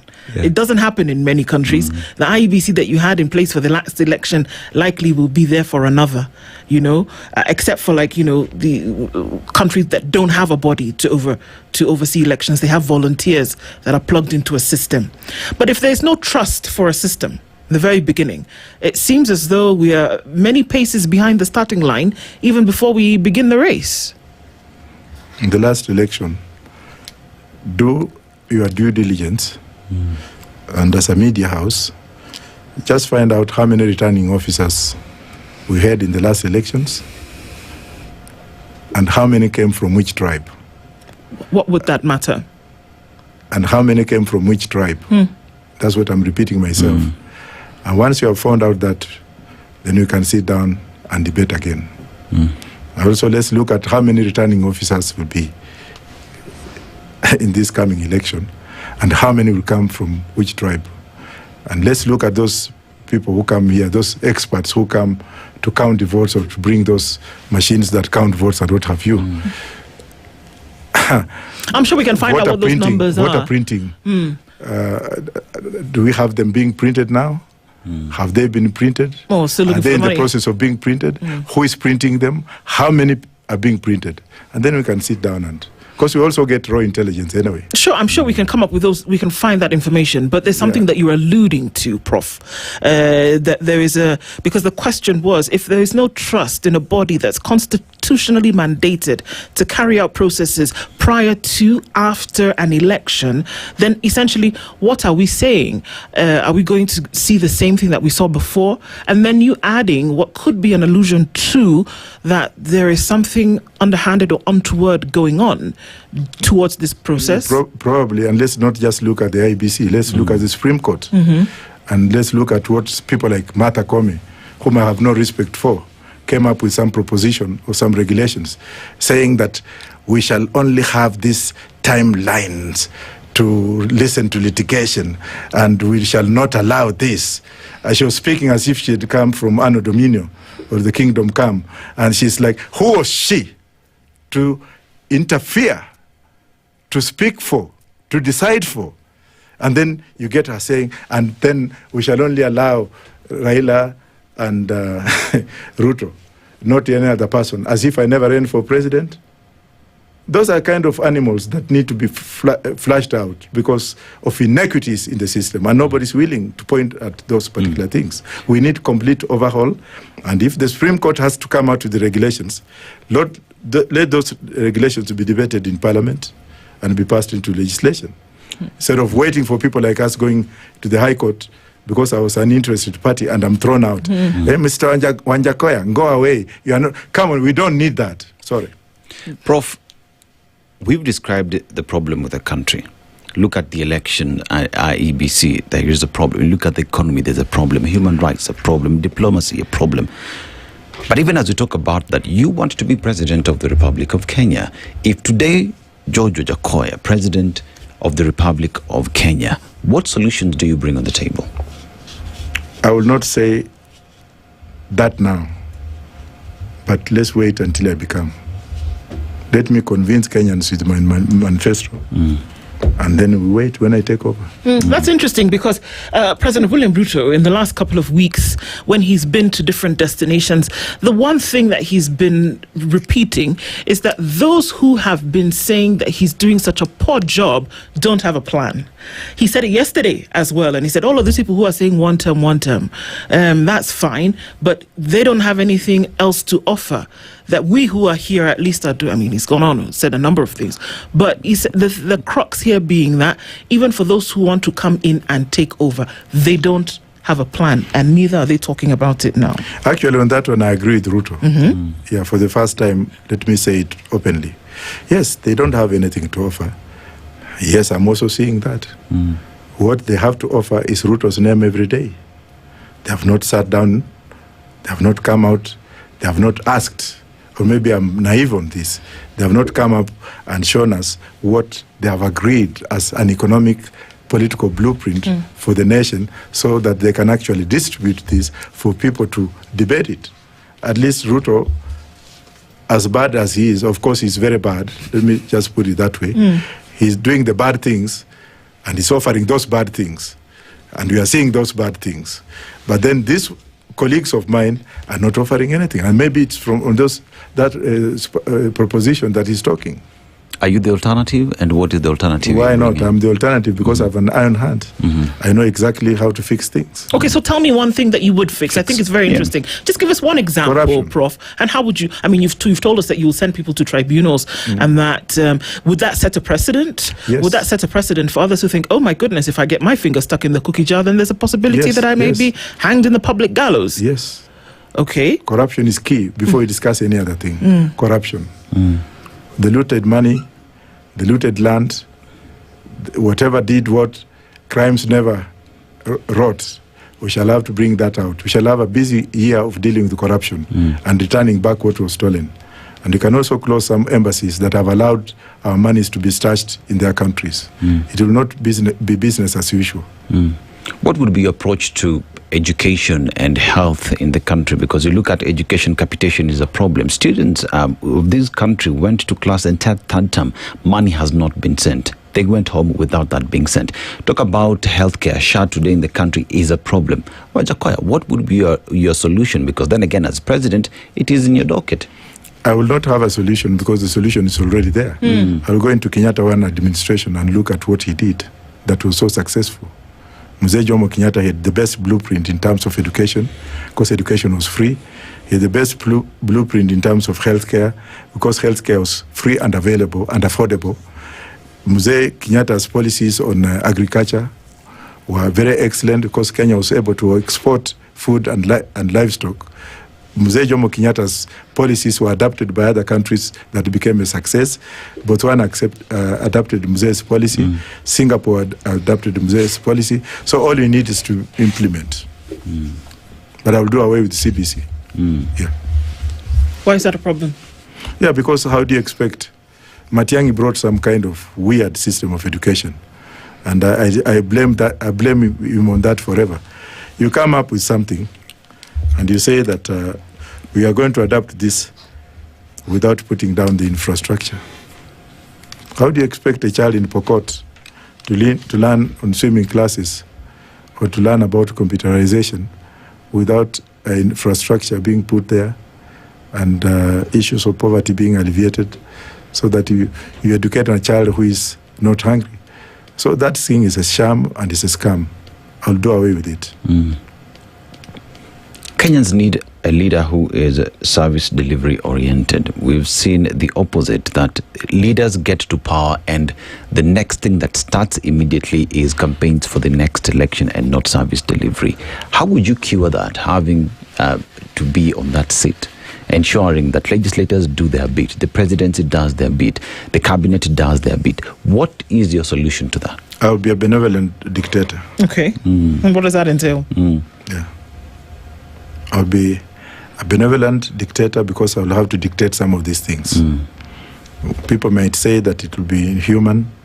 People might say that I will be a dictator, but I will have to do things with an iron fist, especially dealing with people who have put this country into a position where it is today.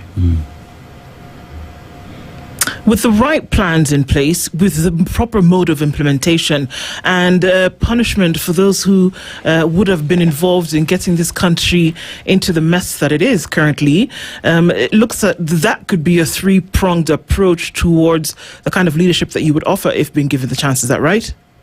Yes, and I'll have to include Gen Zs. Gen Zs will make much of the decisions because we saw what they did recently and how they have been very successful in countries like Bengal, Nepal, Madagascar, and now Tanzania. That kind of revolution is needed, holistic revolution and holistic approach, whereby we don't have just a one-man band kind of system. Let's have these boys sit down with them and put them in all avenues of governance. And that's how it would work. Professor George Wajakoya is the Roots Party leader. He's also a presidential aspirant 2027. Thank you so much for being here with us this morning. Always good to talk. Good morning at 9 a.m.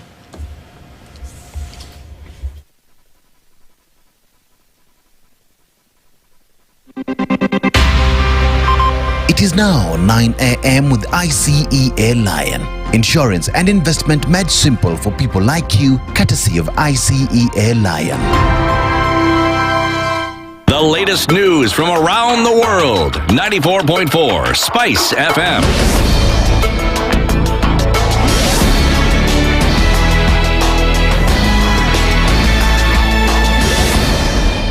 Good morning. This is the Newswire. I'm Edwin Lisamira. The Directorate of Criminal Investigations has raised alarm over a surge in violent robberies linked to online dating encounters. In a post on X, the DCI said victims are often approached on dating apps or social media, cultivated into a false sense of trust, and subsequently invited to meet in private or unfamiliar locations. Eventually, the DCI warned such meetings culminate in abuses, in ambushes, robberies, and in some cases, physical assaults. The DCI urged the public to exercise caution on social media and protect their personal information for their safety. Embakasi East MP Babu Wino has raised concerns over what is described as a looming eviction crisis in several Nairobi estates later this month. According to Wino, homes in Makongeni, Jericho, Maringo, Bahati, Shauri Moyo and Koloneni areas will be demolished on November the 27th to pave the way for an affordable housing project. He claimed that the government plans to compensate homes owners with 150,000 shillings, which is too little according to him. They are saying that they want to compensate per house. In a house, there are an average of 3 to 5 people. What about the other siblings? Where will they go? And the government is also lying to them that they want to give them houses which will be constructed thereafter. I want to tell and challenge the government that there are houses which have been built, affordable houses at Mukuru. Let them give these residents from Makongeni and Makadara constituency those houses at Mukuru first, register them, give them the titles, and thereafter decide to relocate them. A number of activists from Kitui County are urging President William Ruto to respect opposition leaders a day after he said they are backward and lack a vision for the country. Led by Chris Pasileli, the activists have strongly condemned Ruto's remarks, saying they are not befitting of a president. Ni jambo la kuhuzunisha sana kuona vile rais amekuja Ukambani, badala atuletee maendeleo kama ako mungwana, anaongea matusi tu. Anasema viongozi wa Ukambani hawana akili, hawana agenda. Hiyo ni matusi hali ya juu. Yeye hajibebe kama rais, haache kujibeba kama makanga. Atupatie sisi kama jamii ya Wakamba heshima, aheshimu viongozi wetu. Kukua sisi kwa upinzani haimaanishi kwamba sisi hiyo wa Kenya. Na mimi ningemuomba kwa heshima apatie jamii ya Wakamba heshima, apatie kiongozi wetu Stephen Kalonzo Musyoka heshima. Sisi kama watu wa upinzani tuko na agenda moja, agenda ya kumtuma nyumbani 2027. This comes hours after President William Ruto dared the united opposition to announce their plans for the country's development, reiterating they've nothing to offer besides their one-term agenda. He was speaking in an interview with radio and TV stations from Ukambani as part of his ongoing development tour to the region. Mimi nilisimama na nikawaambia wa Kenya, nitafanya hii, nitafanya hii, nitafanya hii, nitafanya hii. So wananiuliza, wewe bwana, ulisema utafanya hii. Ulisema utafanya hii. Ndio unaona hata watu wa upinzani au watu wanajaribu kupingana na mimi, they cannot put together a plan. Unaona tu wanazunguka one time kasongo. Hawezi kukuambia anything useful because they don't want to be held to account. I am ready to be held to account. Israel has identified the hostage body returned by Hamas on Thursday as that of Meni Goddard, who was 73 when he was killed in the October 7th attacks. Red Cross vehicles collected his body hours after Hamas issued a joint statement with the Palestinian Islamic Jihad, saying it had been located in the Han Yunis area of southern Gaza. 3 out of 28 deceased hostages remain in Gaza, with the first phase of the current ceasefire deal, which forms part of a U.S. plan to end the Gaza war. Under the deal, Hamas agreed to return the 20 living and 28 dead hostages it was still holding. That's the Newswire. I'm Edwin Lisamira.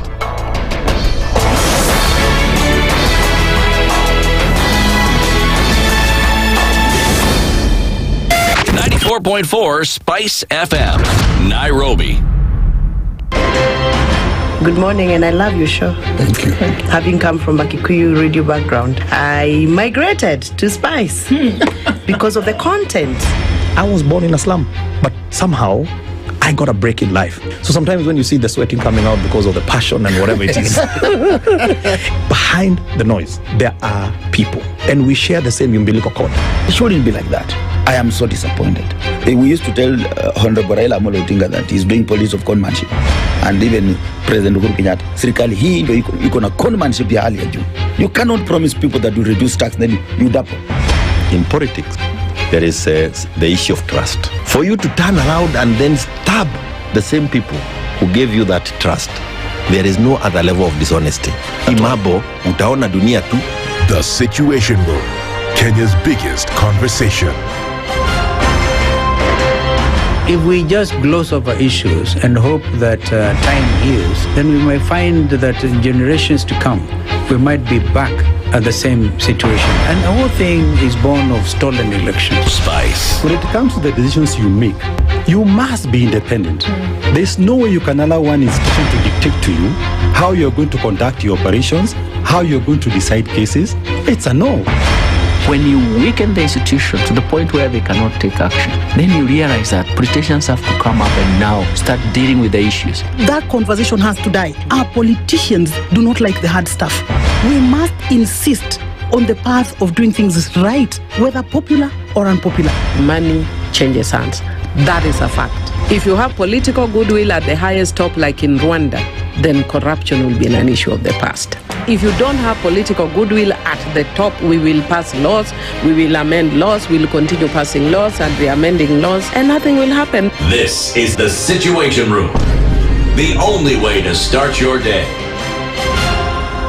Up to 60% off on 900 plus quality items. Naivas Kikwetu Black November 2025 tunacheza kama sisi in a bigger and a better way just for you. Ukidai TV tukuna the best brands. Ukidai fridge tukuna the best quality. Ukidai blenders na microwaves utakuwa spoiled for choice. Na ukifanya shopping kuna amazing weekly and monthly prizes. Unaweza kuwa driver wa a brand new car ama senke this season. Usikubali kupitwa hiki kwetu Black November season. Shop at any Naivas store or online at naivas.co.ke. Save up to 60% and stand a chance to win big. Naivas saves you money.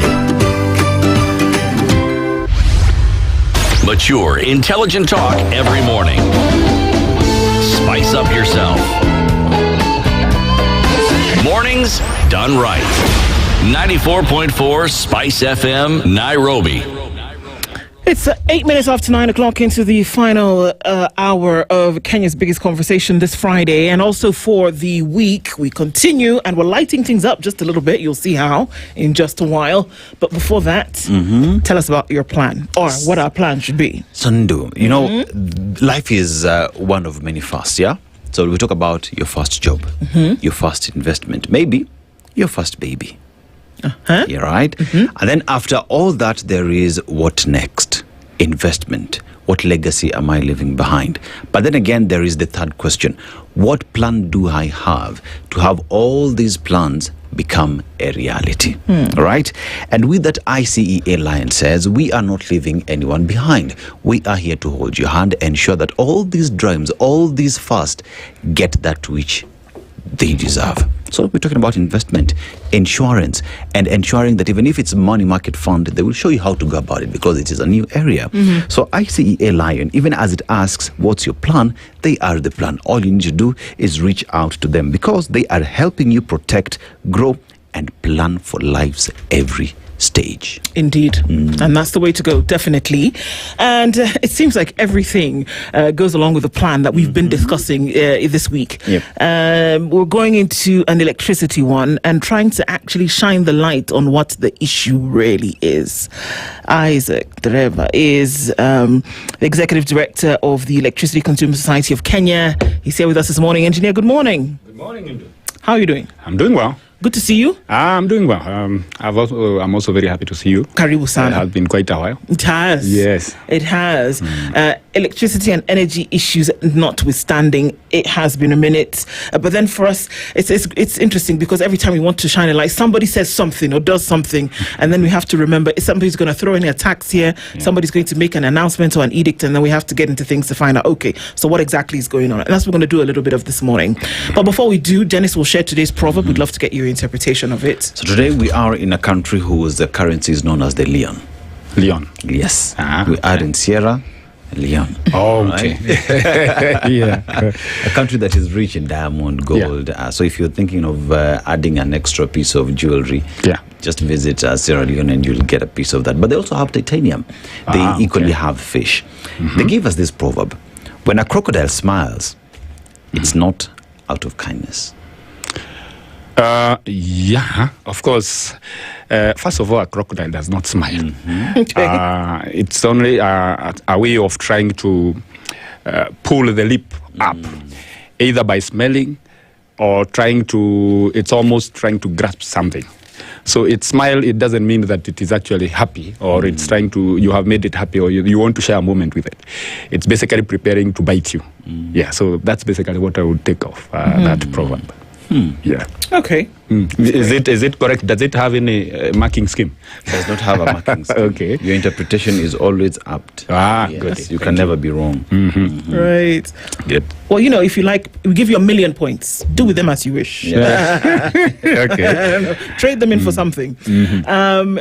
So the president made some remarks a couple of weeks ago, and that threw everybody into a bit of turmoil because people in the sector started saying, hold on a minute, what is he talking about? And so let's give a bit of a reminder into what that was. That his most recent remarks was that he admitted that Kenya has been practicing load shedding. Right? He stated that Kenya's current generation capacity of 2,300 megawatts is insufficient for the plans that the country has to go into in the near future. And he said that Kenya needs to get to 10,000 megawatts in the coming years. He announced that the government will establish a new national infrastructure fund to help finance big ticket energy projects. He talked about that, and these are dams, generation of industrial power, etc., so that Kenyans can transform the power industry, so that it can actually transform the power industry. We'll go into a little bit more of that, but the load shedding bit, it seems, is what got a lot of people into a bit of an issue. Why? Now, first of all, because some people confuse, let me introduce myself as in energy, we have Kenya Power, we have EPRA, and we have the producers and the transmission. In that whole setup, EPRA is the one that is supposed to come in to protect the consumer, but also protect the generators or the people who provide power, as well as also protect the interests of Kenya Power. You see, it has some mandate that is, you're not sure of which side to pull. But of course, it will be inclined towards the government, because the appointment is by the government. It is also state-owned, much as we fund it, because we fund EPRA using 0.08 cents per kilowatt hour, with the same kind of a portion in diesel and petrol. But now we've been left as consumers, not because we've been left to the members of parliament and the Senate. They are the ones to take care of our interests. And so as a result, we decided to come up with a civil society organization that will be trying to air the problems or advocate for the consumer in these issues. Because when they decided to set the prices of electricity, there's nobody who normally questions, because all those bodies are controlled from one center. Because I would say EPRA will be controlled from one center, where Kenya Power will be controlled from, same as all the other bodies. So it's only the civil society that was left to be championing for the interests of the consumers.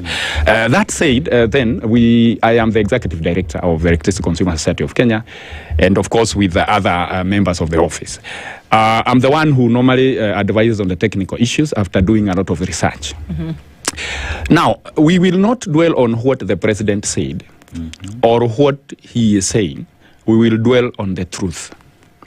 And the truth is when you talk about the data you have. When he said that there is load shedding, or they are planning to do load shedding, or there has been load shedding. First of all, of course, you know the social media, how it operates, that there cannot be load shedding, and the people do not talk about it, even before the president talks about it. So first of all, I have not heard of any load shedding. My office deals with such complaints. And the load shedding that has been reported ever since the president announced are people who are coming and saying, my room or my house has been earmarked for load shedding because I have not had power for the last 2 or 3 days. There's a certain area. But when you go and you realize that the problem is actually a transformer. That is not load shedding. And neither is it rationing. So when it's come to rationing or load shedding, I am very sure Kenya Power is a bit organized, and they will tell us that between this time and this time, this area will not receive power. And it will not be as a result of maintenance. It will be as a result of all the infrastructure is okay. The only problem we have is that we don't have enough power. That has not been done. And if it would be done, I am very sure as a civil society who represent consumers, we would also be consulted and be told, now, here we are because of this problem. Okay? That said, then, we need to talk of how much power do we have in Kenya. I will try to list them very fast so that anybody who wants to contradict those figures can, of course, now come forward and say that is not the truth. The installed capacity as per 2024, and I'm sure it has increased, was 3,282 megawatts. Okay, that was coming from the geothermal that had 906, hydro that had 810, wind 426, solar 214, biomass of 2, Ethiopia import we had 200 from July of 2022, and then off-grid diesel, the one that is in Elwak and Mandera and other areas, had 28 megawatt. Okay. That is off-grid, remember, doesn't affect the whole country. Then there is the Mombasa diesel, which had 338, and there is other thermals. That is including Nairobi and Muhoroni gas turbine. You realize that then thermal has around 600, over 600 megawatt. That thermal that is having over 600 megawatt is operating, the highest is the Mombasa diesel, which is operating at around 35% load factor. That means if this is a capacity that I have, we are operating at around 35% of it. Now, if we talk, then Mombasa would say that it doesn't have a problem. Wait. Yes. Repeat that again. If you have a car that has a power or has a speed of 180 kilometers per hour, and then you are doing, 70, that's a percentage of it. So now these power stations, like in Mombasa, Rabai, for example, because we have 2 in Mombasa, we have Rabai and Kipevu 3. Those ones are running at a maximum of 35%. Not 100. Not 100. Now, what is shocking now is when you come to Nairobi, because we have Thika Power in Nairobi, we have Triumph Power, we have Gulf Power, and Ibera Africa. Those ones run at an average of 10.7%. Okay? So 10.7%. And much as they run between, for example, 5 to 10, they do not run at 100%. And why do they run at that load? They run at that load because, one, Kenyans are people who fear darkness. So the consumption in Kenya is normally driven by bulbs. People have gotten back to their houses and they want to shower. That's the time now they say, I want to light my bulb or something. That drives a bit of consumption. But again, remember, they are doing that when the solar production has gone down, because beyond 5, there is no solar generation. But then if you go to the table, you will see that solar has only 214 megawatt. 200, and that is, in fact, many of them came up around the last 2 or 3 years. But you will see, even when they are 214, they only generate or give us about 22%. 22% of our demand. So if that is 22%, that is the same that will come to be replaced by the diesel generators in the evening. I have not had like those diesel generators have a problem or we have some shortage. What I know is that at least we have retired 2. We have retired Kipevu 1 and Kipevu 3. And Mombasa, the only problem is that, or the only change we have seen is that then Rabai and Kipevu 3 have increased from maybe 20% to 35%. and they have not had a problem. Okay. Now, in Nairobi, we have the 4 I have talked about, and they are operating at around 10.7%. If we would have had like they are operating at around 80%, then there is reason to be concerned that actually we are now hitting the roof. All right. And we are not likely to work. Let's take a couple of steps back here. Yes. All right. Yeah. It would appear as though when the president spoke, because, when he speaks, folks tend to listen to what he says, right?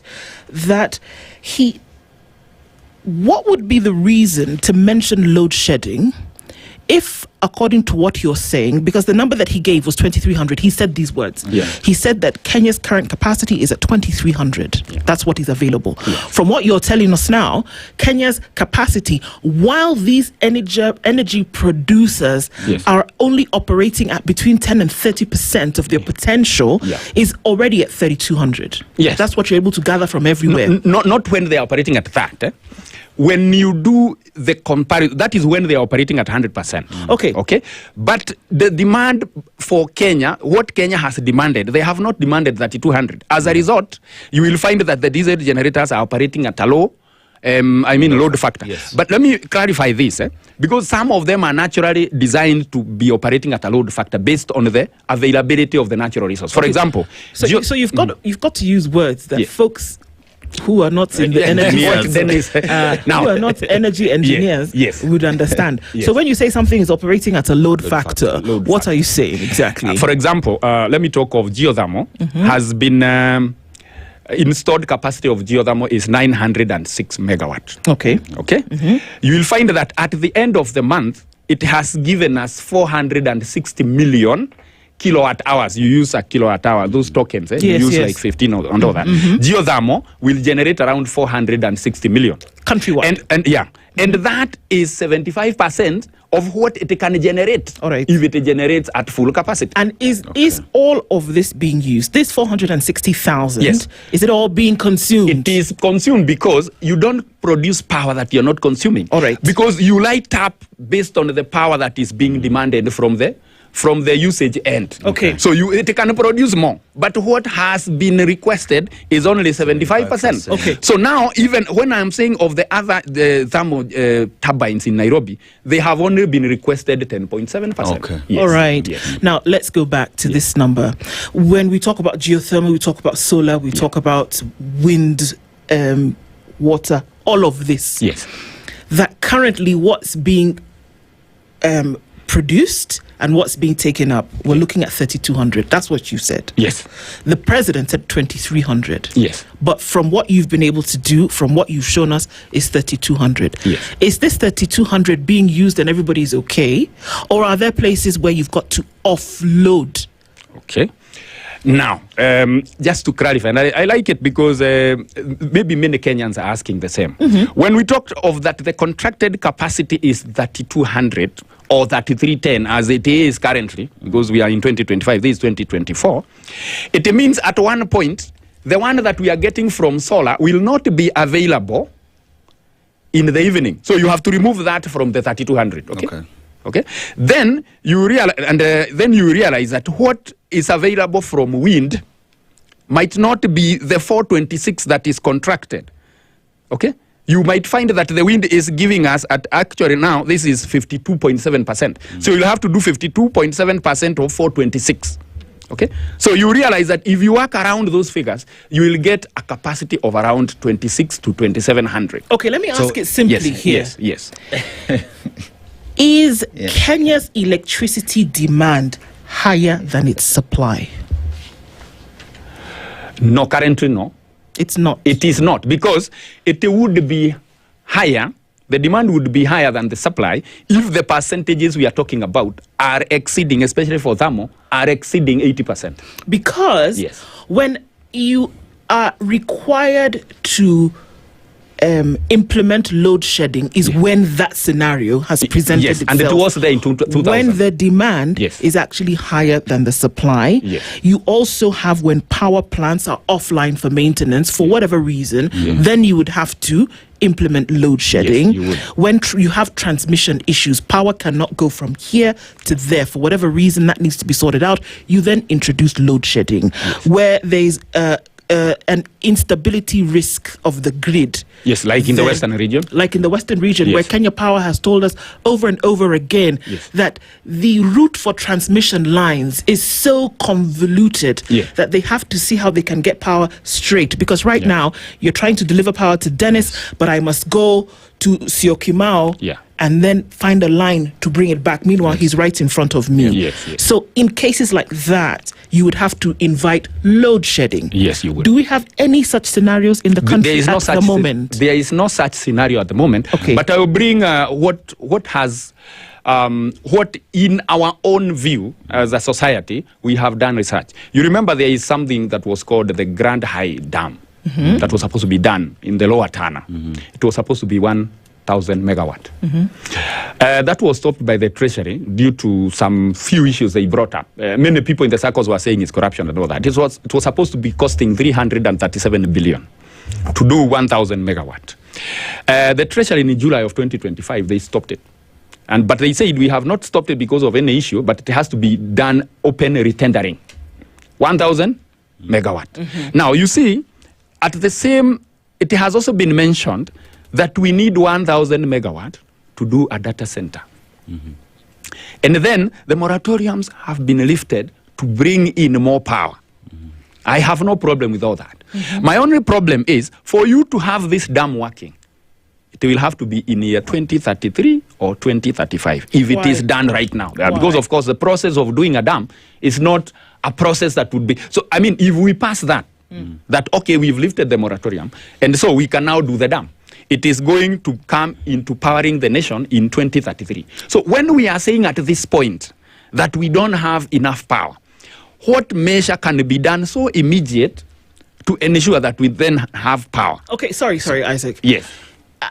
If I hear what the president said, yes, and I put that vis-a-vis what you have said now, very simply, there is no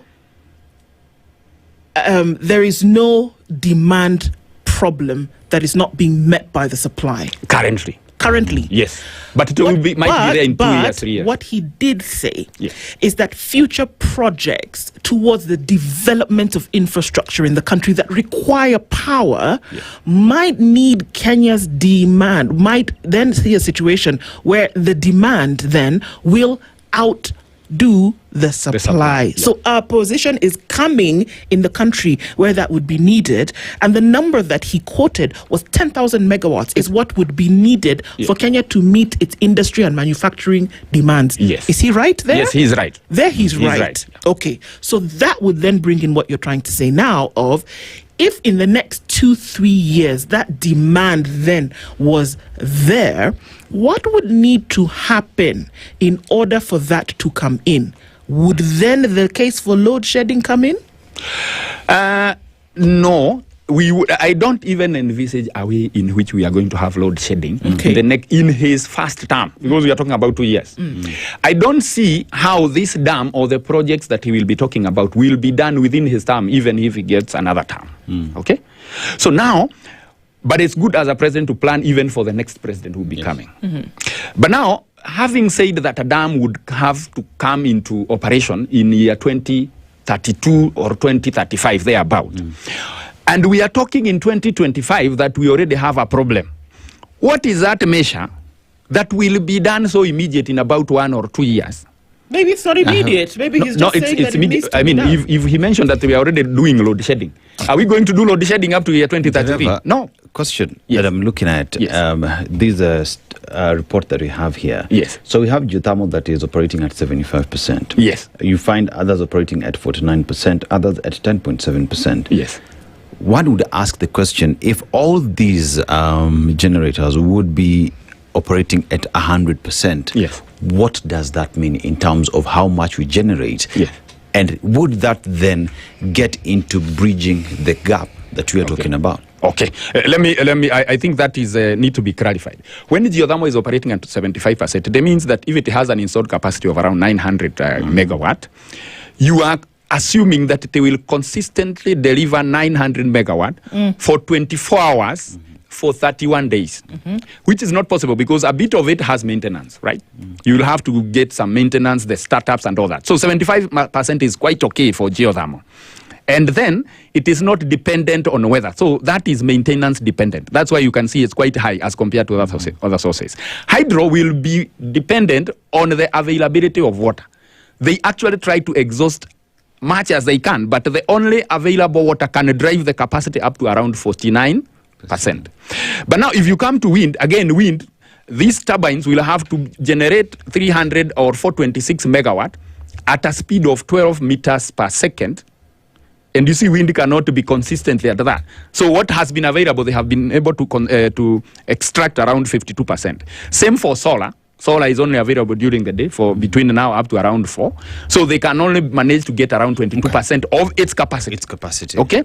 So there are some that are driven by the natural factors. But when it comes to diesel, you are the one controlling it.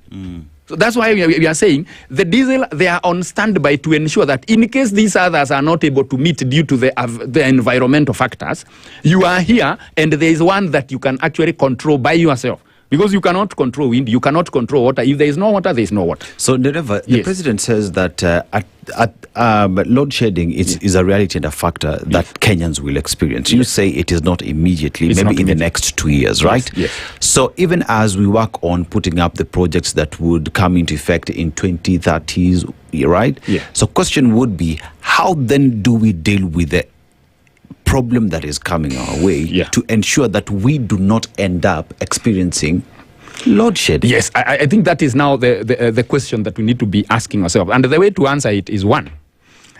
We first need to understand what would be the power demand in Kenya by year 2027. Okay? Who would have asked that question? It was the president who would have been there about 7 years ago. If you wanted actually to bring in this dam. But now, even if we bring the dam at this point, it is not going to assist the current situation that the president is trying to talk about. So what is it that can solve the problem that we already have based on the president's remarks? What is this? Because you can't bring solar. I know solar is the quickest one to set up. But you see, the problem is between 5 to 10. Solar cannot assist. If it is going to be hydro, it's going to come up around 7 to 10 years. But solars, you can buy batteries and store the power. It's one of the most expensive ways of generating power. If you store solar power, that has not worked very well, and it's going to be very expensive. Even the tariff for solar is going to be very expensive. But now, the only option it is leaving us is to bring in more diesel generators, because that is the one you can set up. You have seen the problems we have faced with diesel generators. So anybody who had not planned for this long time ago had a plan of diesel generators, because the demand for Kenya has been growing consistently. It is like a kid. You know, this kid is this height, like that. We've been knowing, and you can establish that by this time, this kid will be this height or will be this kg. Let me just hold you on that before you even proceed. So here's a question where you're saying anyone who wanted to deal with the current problem that Kenyans experience ought to have thought about the solution of dams 7 years ago. 7 years ago. And that failure for anyone to think about the solution or even discussing it at that time was because they had plan in mind of bringing in generators that would help Kenya produce more power. Exactly. So therefore, the solution, immediate solution that we do have right now seems like it is a business opportunity for someone else. Now you got me, because remember, during the manifesto in 2013 by President Uhuru Kenyatta, they said, we want to drive, we can already anticipate by year 2020. You see, that was in 2013. By year 2020, Kenya will be requiring a demand of 5,000 megawatt. We are now at 3,300. Kenya will be requiring 5,000 megawatts. So the planning was okay. And he had actually seen, because if we would be having around 5,000 megawatt, probably we would not be complaining. We would be having maybe a setup of plants that are idle, but we would not be worried. So when he said that, this is the time we would be having that dam. Because I can for sure tell you that we have a deficit. If we are not doing okay. We would be doing okay if we have a surplus of some hydro of around 1 megawatt, as we are saying. 1,000 megawatt. But now, when they said that, instead of instituting measures that would have made sure that there is that progressive journey, they first set up a few diesel plants that were set up in 2013 and 2014 to be retired in 2035. Okay. Now, others said that we need to bring coal plant, and we decided to do one in the coast region. It did not take off. Why? Because of the public participation. Okay. Why? Because it is not clean power. Okay. Now, and by the way, even the citizens need to be educated on what is clean. I remember there is one in Kinango, people wanted to be brought the wind turbines and they refused due to public participation. But then this coal plant did not take off. It was part of the plan of the 5,000 megawatt. So now we are continuing on crossing what we were building up to do 5,000 megawatt. And if we are not careful, this planning, because it needs time, and I can assure you, Kenyans cannot be up to 2035 be consuming 3,000 megawatt. Okay. What kind of infrastructure projects, energy projects, manufacturing industry would be put in place that would require 10,000 megawatts in Kenya? I will tell you of the biggest. I don't know whether you had heard of base titanium. Base titanium was taking 18 megawatt. That is the largest I have seen. I know Mombasa. 18. Yeah, that is 18 out of the 1,000, out of the 3,300 we have in Kenya, or the one we are talking about. The president said it demanded 2,400. 18 would have been for base titanium. That is the biggest. If it is a data center, the biggest data center we have in Kenya, in box 1 in Mombasa Road, is 4.5 megawatt. So you can see how much a megawatt is. So for an industry to come and absorb 1,000 megawatt, that is unheard of. All right. Yes. The data center. Yes. Yeah. What is this data center story? The data center story, as I have told you, we are trying to, I think the government is having a problem in trying to justify why they need to do this dam. Because you see, the dam was cancelled by the Treasury. You have to bring reasons as to why it must be done and it must take off. But you have to be realistic in telling the people that much as we are discussing this, is going to come into powering the nation in around 2033. When personally, I think the president will not be Ruto. Okay, so then you need to tell them when it comes to this data center, it is going to consume around 150. And that data center, you really have to explain to Kenyans, even if you bring a data center here. Because we of course heard that it's because of the AI. There was an advisor who was saying that if we are left behind by AI, we are never going to catch up. But now we need to be realistically saying that for us to have this AI thing, which of course we are in AI, I also use that a lot. We need to be told what is it that we are doing and we are missing so that we now go ahead. But number two, what would be the considerable growth in terms of a data center? Are we bringing it for other countries or are we bringing it for Kenya? Because, for example, Dennis, you know, of course, we have satellite images on our phones, isn't it? Does Kenya have a satellite up there? It doesn't. There's one sent across Uhuru 1 or something. Yeah, but that's not basically the one that we've been using. Yes. So it's also possible to use other people's data centers. Okay? So it is not that we are having crisis. The crises we have as a country are more than the data center and the technology we are talking about. But now what we are saying is that when it comes to thinking of how much power demand will be there for Kenya, you just need to go to history back around 10 years from today. And you realize for us to have come to around 2,300 demand, there has been some consistent growth. And as people who have gone to school, we can predict how much you'll be requiring in year 2027 and year 2030. But Isaac, what plans are there? Isaac, yes. What is the data center? What is it all about? Because we hear the flurry of it. Yes. Many are asking, what exactly does it mean? What is this data center? What is it? A data center is a facility that stores data, and it has some big servers that keeps on processing data. If you ask a question that where do you keep where is standard group? Yeah, it needs to be fished out from a certain server, and that server is heating because of a lot of traffic. So basically, a data center doesn't mean much. It's just some servers that will require fans to cool. Those fans are the ones that use power. Yes. It's not something that you are grinding electricity, it's absorbing. No, it's basically data centers, and they absorb power by just cooling them down. And there are already a certain number of them in Kenya at the moment. Yeah, at the moment we do have several. How much power is used to maintain these data centers collectively? If you talk of the biggest is 4.5 megawatt. So it's not a big deal. It's not a big deal because you'll be talking about even if you have too many you want to set up. I mean, with 30 megawatt, you'll be doing well. What I know is that at least we have Best Titanium that closed down. It was using 18 megawatt. So now with that, we have that 18 megawatt. Recently, we have like, I think 30 megawatt that we injected from Sosiana Mungai geothermal. We have some Orkaria geothermals, Orkaria 1, Unit 6. That was injected after some time. And by the way, it's good to mention that even when they were trying to join in Orkaria Unit 6, Orkaria 1 Unit 6, they shut off Orkaria 1 Unit 5 and 4. So and we did not have any blackout. So follow me where I'm going with this. Yeah. We're going to go back to where we started. Yes. Where the president said that we are operating with 2,300. Yes. Right? Yeah. You said we're operating with 3,200. But even within that 3,200, everything that needs to be done with all that Kenya is currently doing, with all these data centers which were then touted as the ones which might gobble up some power, Kenya is still being able to meet its current power needs, plus the ones for which you would imagine that you would need big ticket items for this energy, still being able to operate under that 2,300 or the 3,200 that you speak about, right? Today, with all that has been said by the president that we're going to need this, we're going to need this, Kenya is still able to operate and meet its power demand with the 3,200 megawatts that is currently being provided. Yes, and I need to clarify because I know the listeners might think that there is a confusion between 3,200 and 2,300. 3,200 is the installed and contracted capacity for all the sources.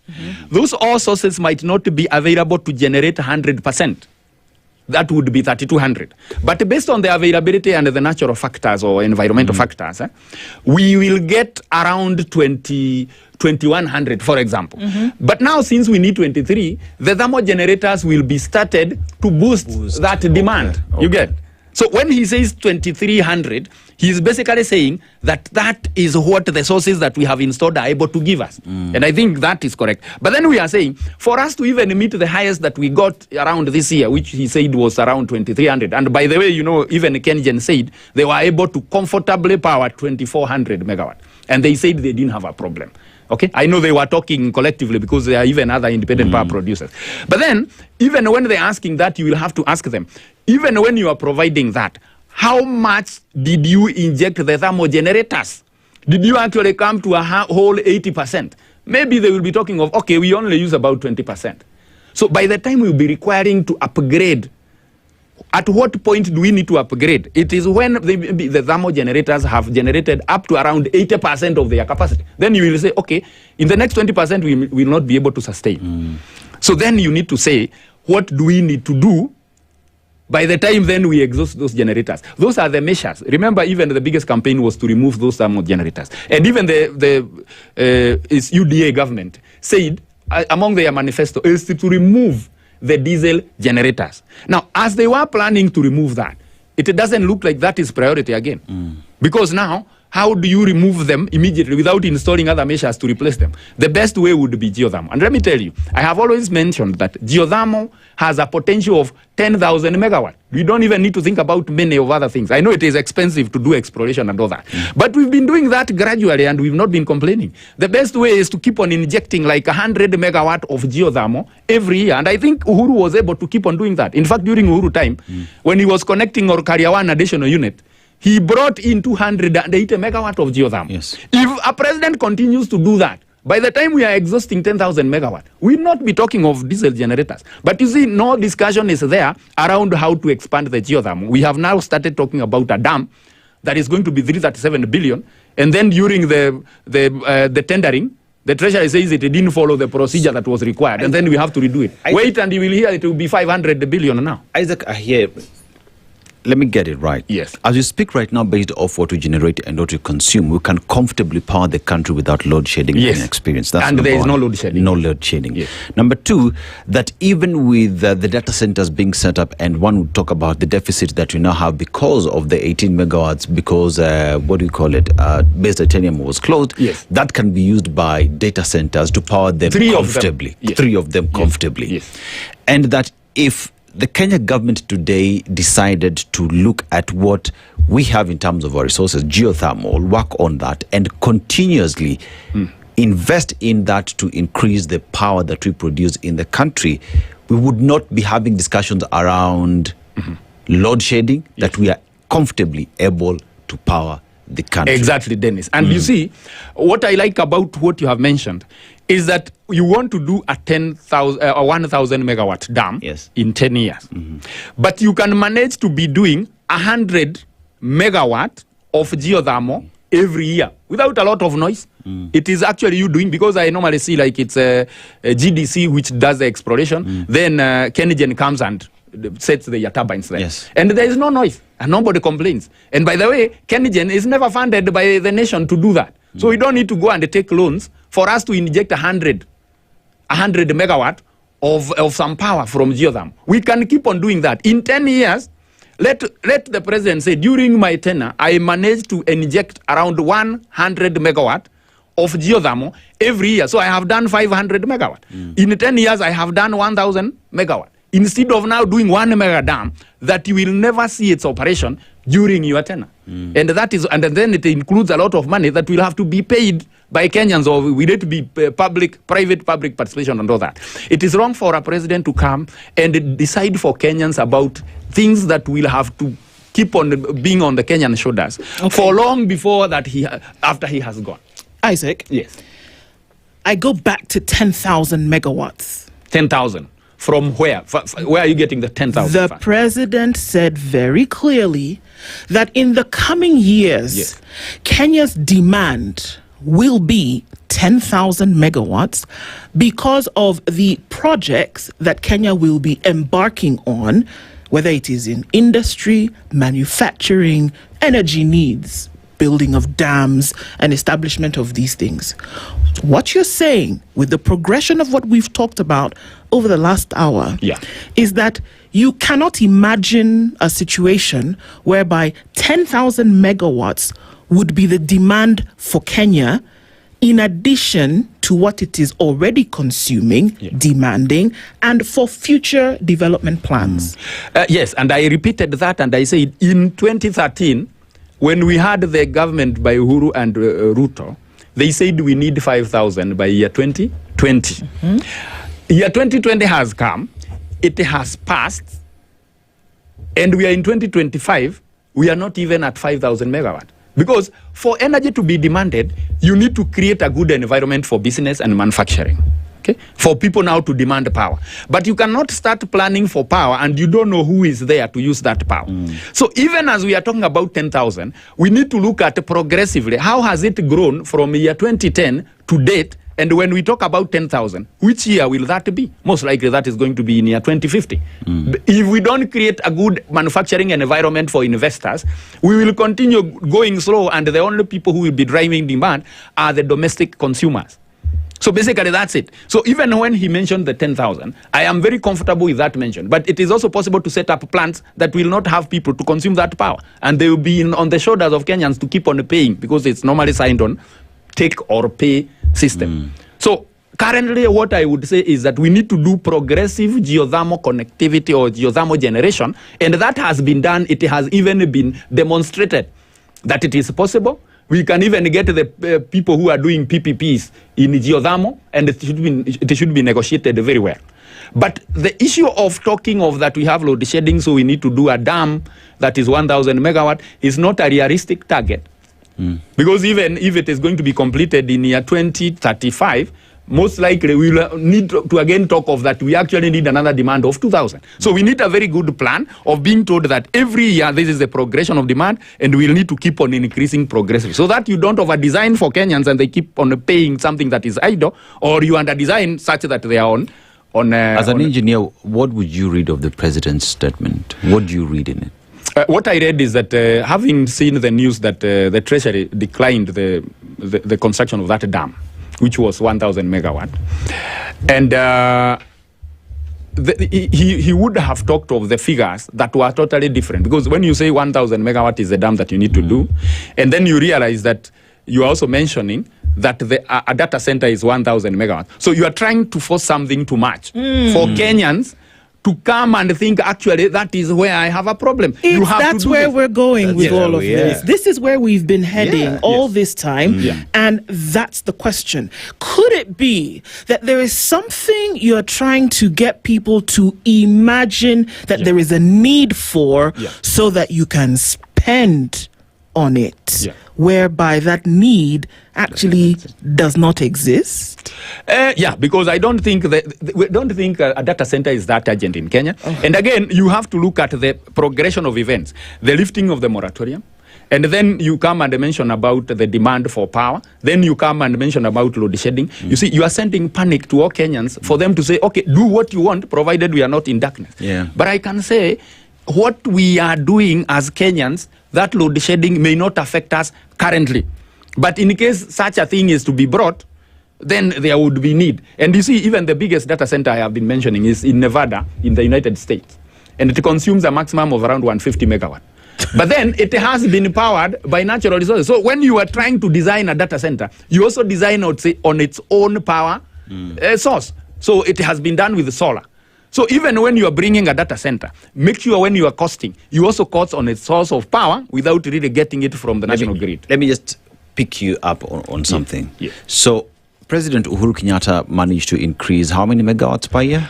I would talk of 200. I know a total of about, I can confirm a total of about 350, because he did 280 at one point and then he did another 86 and such. So let's talk about 350, right? Yes, let's just use 350. 350, And we even said the biggest data center that does exist today in Nevada consumes 150. 150.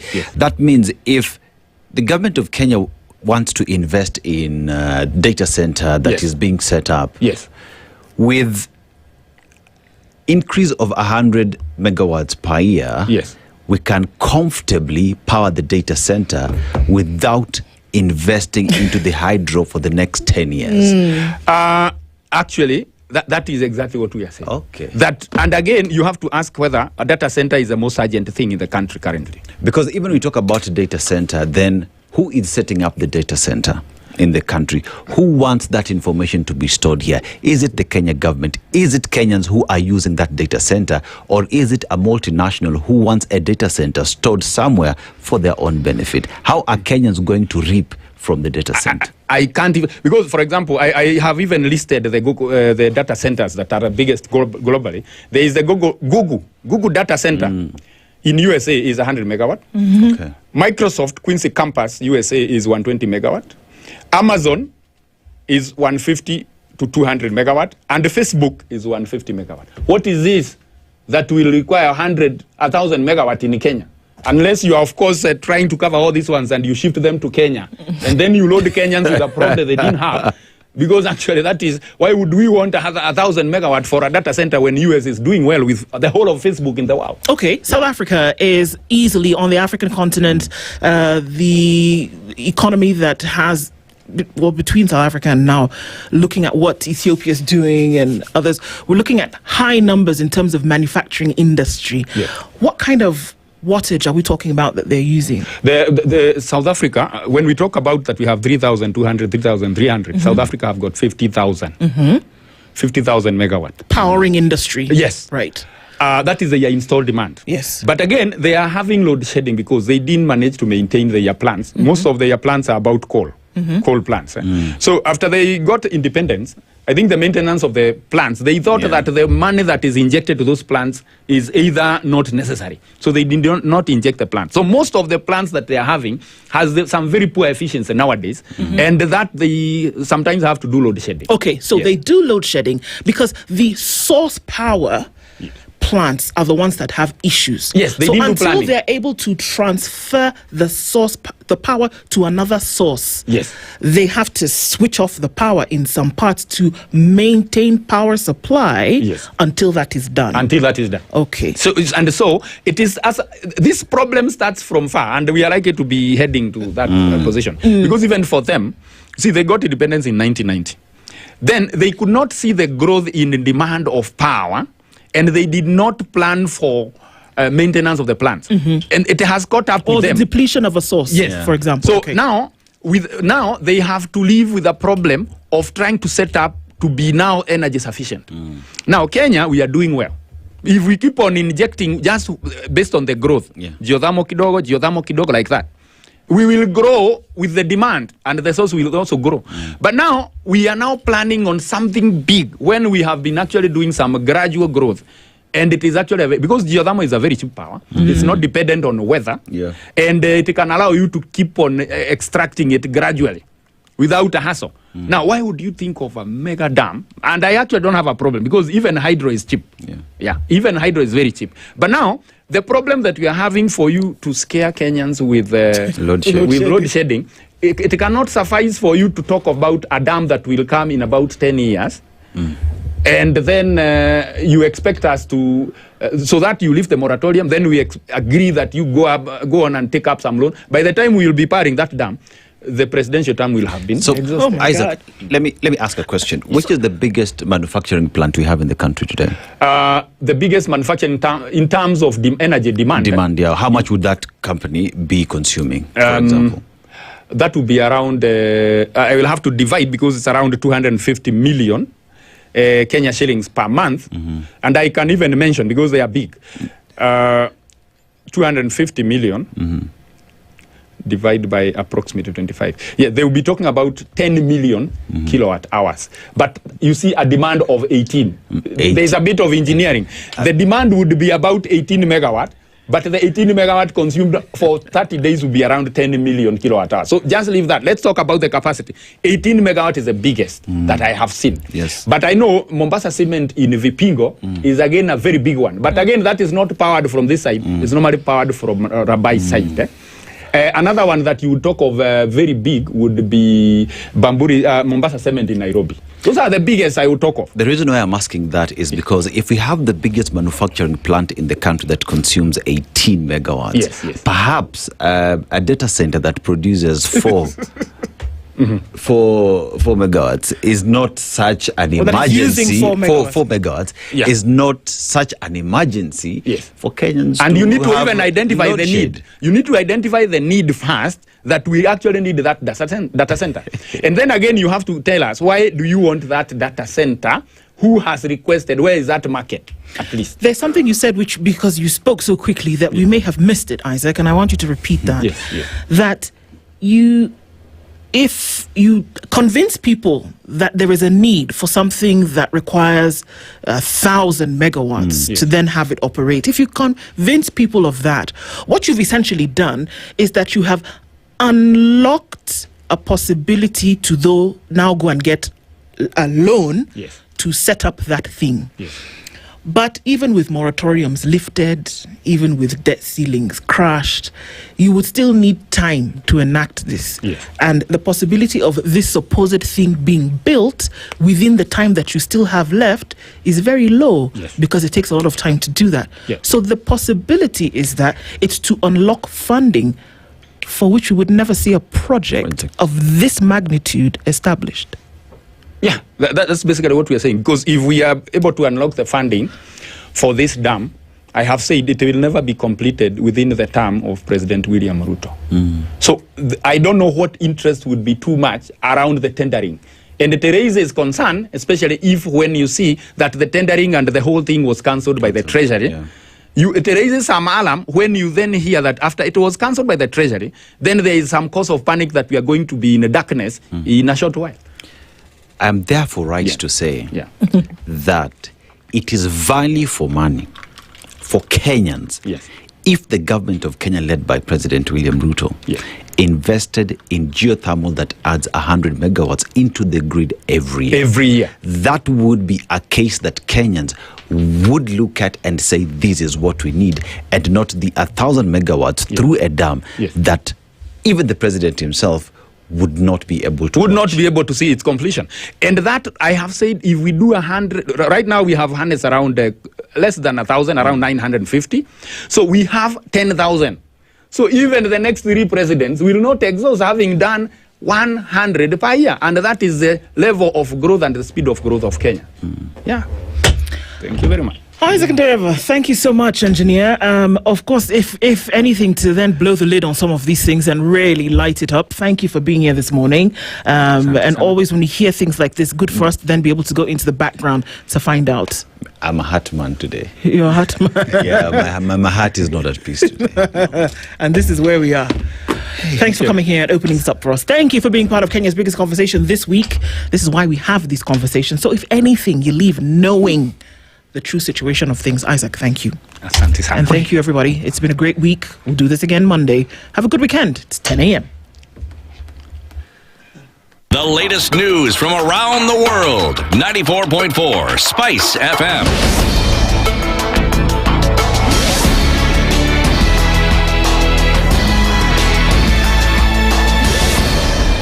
Good morning. This is the Newswire. I'm Edwin Lisamira. Roots Party leader George Wajakoya has accused President William Ruto's administration of normalizing enforced disappearances of state critics. Speaking to SpiceFM, Wajakoya expressed concern over the deteriorating respect for human rights